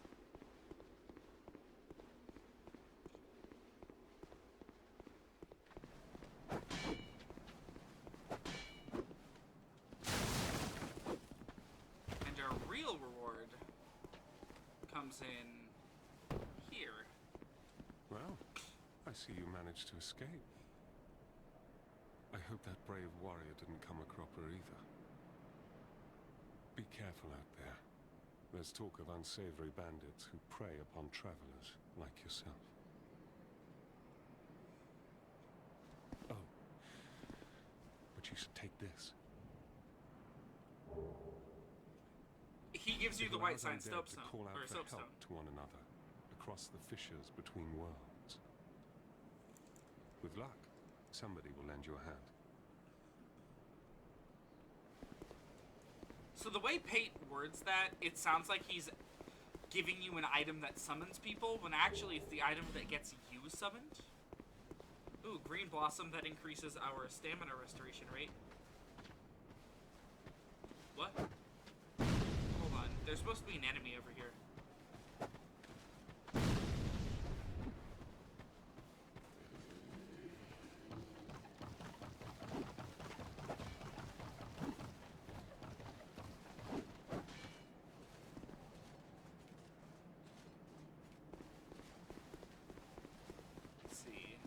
Got a light crossbow. Can we even equip that? Yes. No. Okay. In this room here.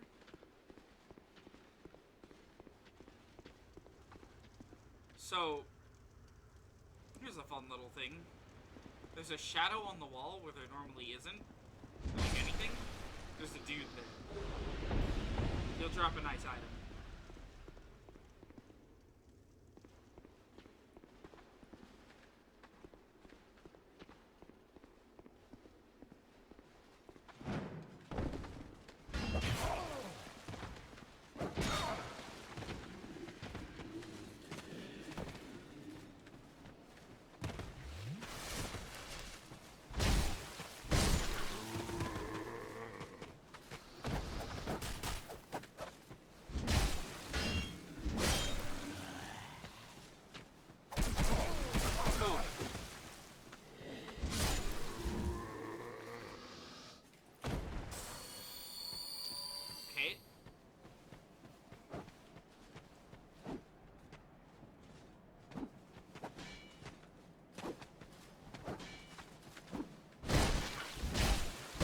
That attack there, the one where I just beat them with my hand, is the shield breaking move in this game. They got rid of the kick for some reason. I don't think it feels very good, to be honest, in comparison to, like, literally just kicking them. I think it's a little bit more reliable to activate. I think you have to be targeting something for it, though, which is a downside. And in this chest, Nailbreaker Infantry Helm. I think, yeah, it's a little bit better. And we get to see our beautiful face. Good God. Okay, this area here.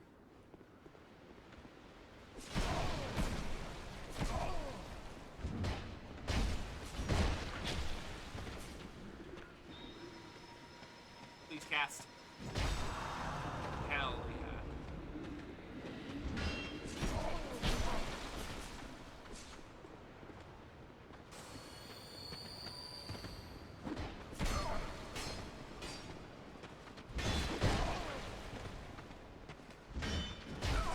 Wait, how did that count as a block? What?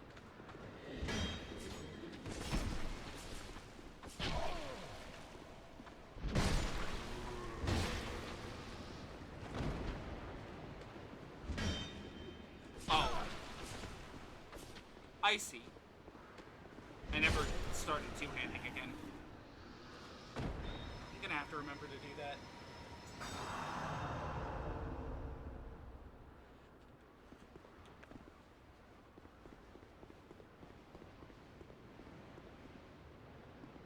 There's also a dude over there.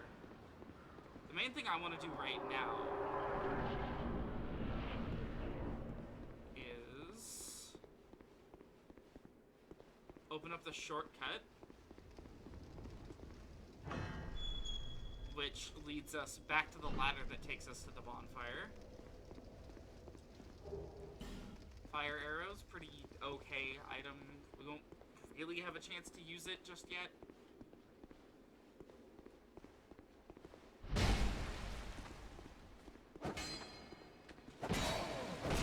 Please no.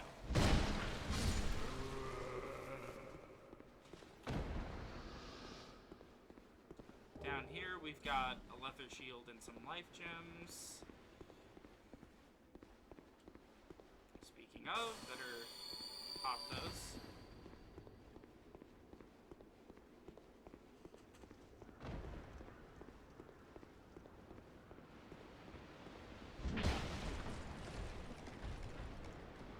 Got one of the turtle guys here.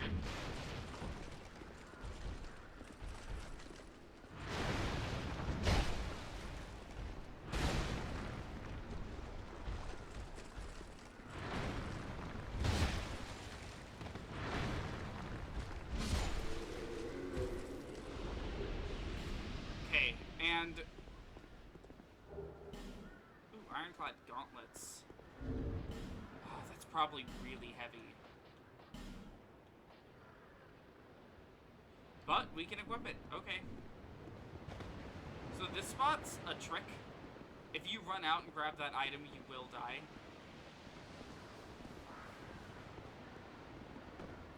Because you will get ambushed by like 4+ hollows.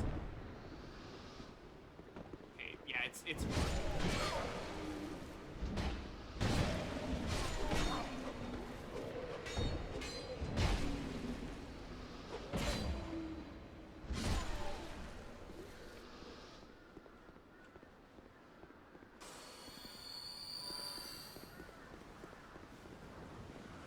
However, we get a nice set piece and a weapon we won't use.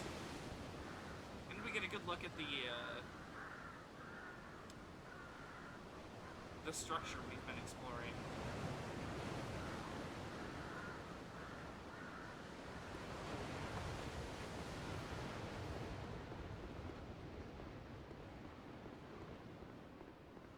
Oh, there's an item up there. Might as well go get it. Life gem and a homeward bone. Okay.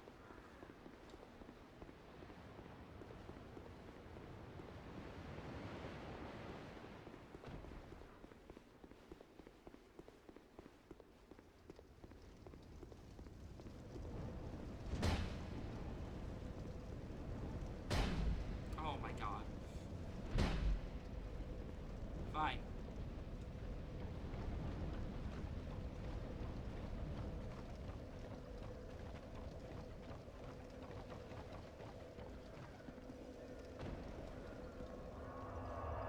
And now, I do want to travel back to Majula, but for a different reason than leveling up this time.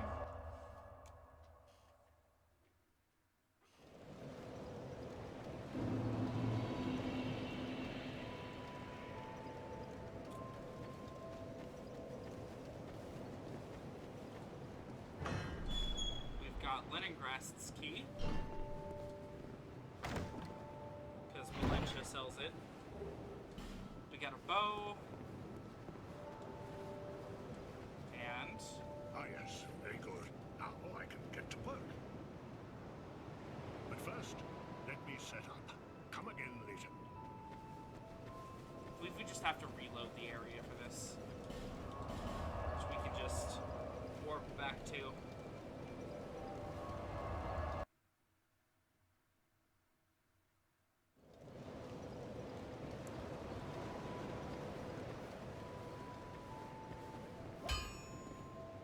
You, stand back. This is dangerous work. The name's Lenigrast. Just a simple blacksmith. And you are... another useless traveler. A man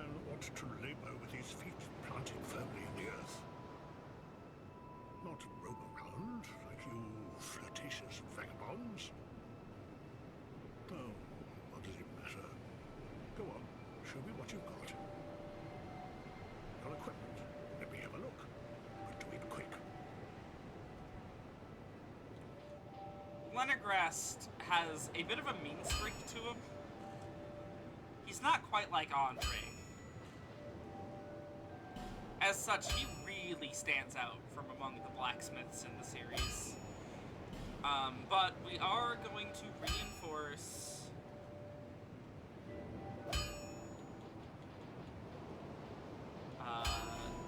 this one.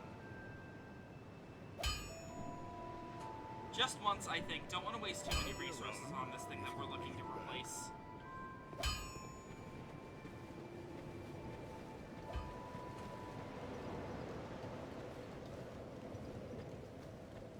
Bearer of the seek lest the... We're gonna hear that a lot. Bearer, seek lest. It's practically her catchphrase.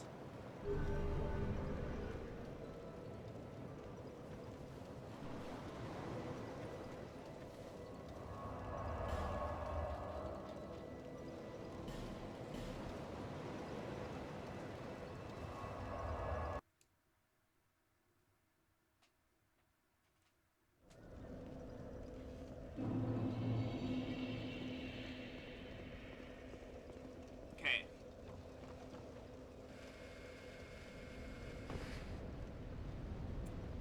And now, at long last, we're finally almost at a boss.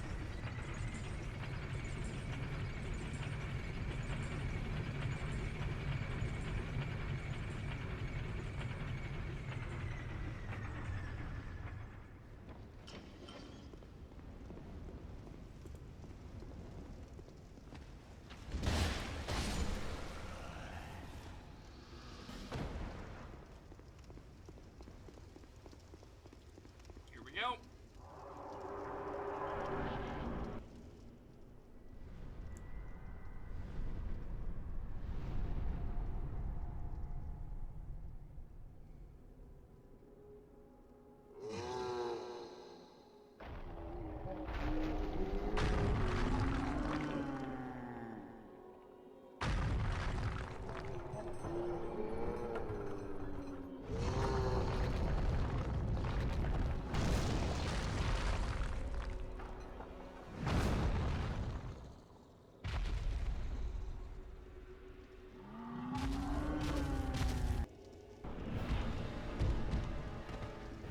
The last giant is a remainder of the previous war.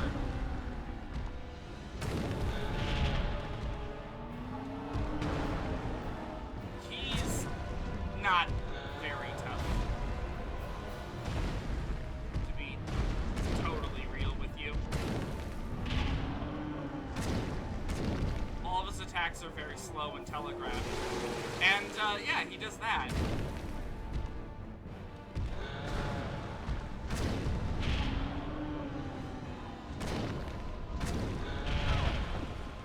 Damn. Almost did it with no damage. I'll drink some Estus.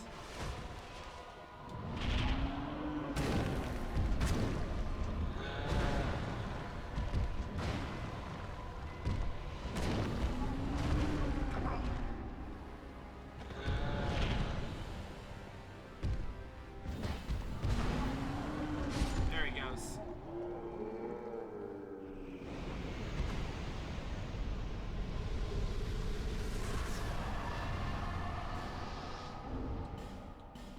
Where's the soul? There it is. Soul of the surviving giant who was bound below the Forest of Giants. The Lord of Giants, who had brought wrack and ruin to the entire kingdom, was said to have been felled by an unknown warrior. His beaten and broken remains were then dragged beneath the stronghold, where he was sealed away. He used the special soul of the last giant to acquire numerous souls or to create something of great worth. So yeah, that is the Giant Lord, essentially. Defeated by an unknown warrior and sealed underneath of, the battlefield.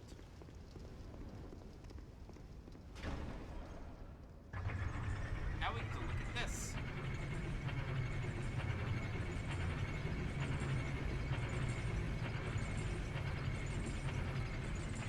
Damn, it is already midnight. What the fuck?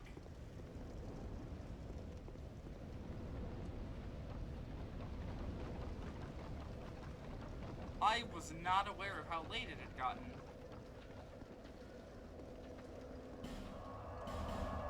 Two hours and one boss.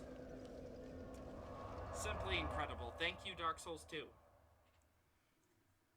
I believe by 2 hours into Dark Souls 1, we had already beaten, like, what, 3 or 4? Bearer of the curse. Seek souls. Larger, more powerful souls.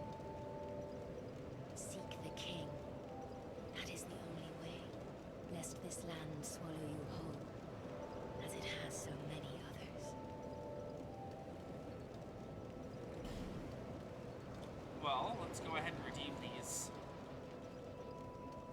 Okay, we're not gonna put it all into adaptability. Just like most of it,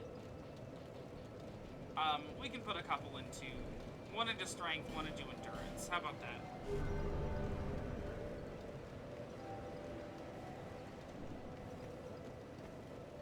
I think that'll do it for tonight. I don't know, chat's quieted down considerably. I assume most people have fallen asleep by this point.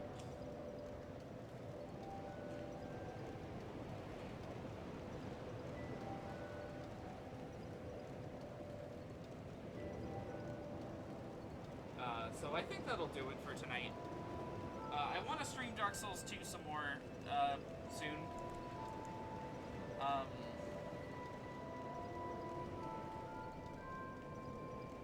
We'll see. We'll see when I get around to it. Maybe I'll find some time tomorrow, maybe not Monday. Can't do Mondays. Wednesday, Thursday, Friday is also out. So it's really, I just have Saturday nights and Tuesday nights to go off of at this point. You'll never sleep again after seeing that face. We can do a post stream or a little miniature post stream. If there's still some people kicking around. Oh, that's not what I meant to do. Get out of here, Dark Souls 2. And we can hide that. Guess just, there it is. I need to get a new fucking chair. Holy shit. I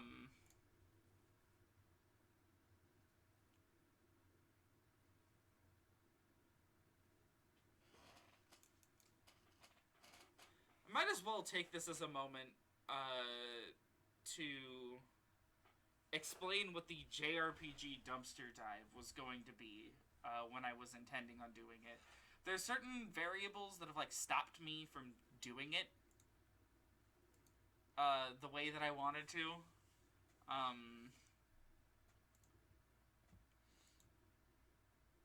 Certain small things.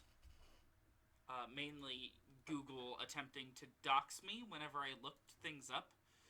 That was a fun one. I don't know why Google is okay with just showing your location on screen at random without warning you.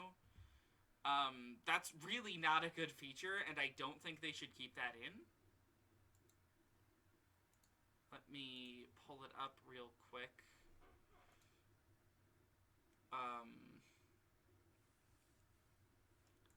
So, the JRPG dumpster dive was essentially, if it'll come up, come on. There it is. It was essentially this document that, me and you and Sayu have all been working on. To sort of help guide some future content that we're going to make for 3Baka. Essentially, what we're doing is we're listing as many RPGs as we can reasonably find on a console, translated or untranslated. If it's untranslated, that's essentially Mew's territory, because he's learning how to, like, speak Japanese essentially. And I don't know. He intends on playing some of these Japanese-only ones and talking about them perhaps someday on the 3Baka channel, and I intend on making some content. So we've just like split it up into consoles, and we're just sort of tackling them one by one. And the idea was that I was going to deep dive on a console live on stream. I did the NES section, which was interesting, to say the least.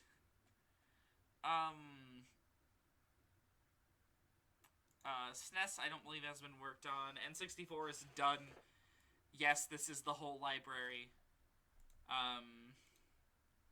GameCube, Wii, neither of those are done. This is the whole WiiWare section.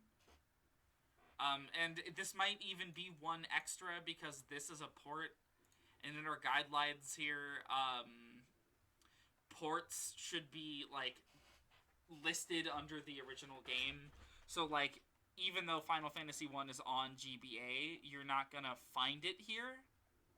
You're going to find it under the NES section. It's Final Fantasy, and then you've got all the ports listed. So I don't know. It was just gonna be like an interesting way to pass some time, to have a fun little post stream, and also to help move forward with some interesting, fun content that we were all going to produce on the 3Baka channel, which is honestly probably where a lot of my content's gonna end up now. I'm not saying I won't produce anything for the main channel ever. But a lot of my anime stuff will probably be going on 3Baka. I might continue to work on some kind of Let's Plays and some kind of, like, stream highlights and put them on the main channel. But as far as, like, mecha and anime stuff goes, I will probably be keeping that all on the 3Baka channel in the future. We'll see how everything pans out, though. I have a video that's been sitting in the pipeline for, like, a month straight, and because of, like, shitty working conditions at my job and, like, just a lot of stress that's been piling up on me, I haven't really had the drive to finish it lately. I would like to. I really would. But sitting down, writing scripted content, and then recording that scripted content, making sure I like the takes that I do of everything, and then sitting down and editing it all is so much harder than just turning on XSplit and streaming, you know? So,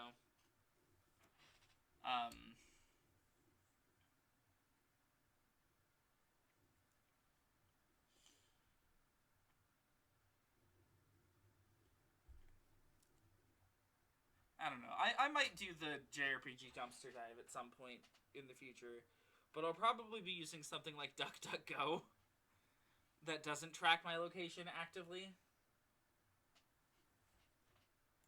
I don't want to use, like, a VPN because I don't want to stream through a VPN. That just sounds like a fucking horrible idea.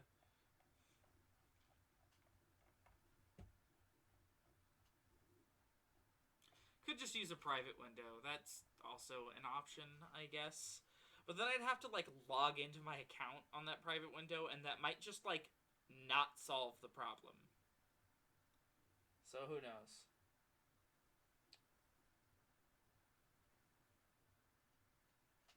Anyways, I think that's enough for tonight. I mean, it was a good stream. Dark Souls 2 is oddly going well.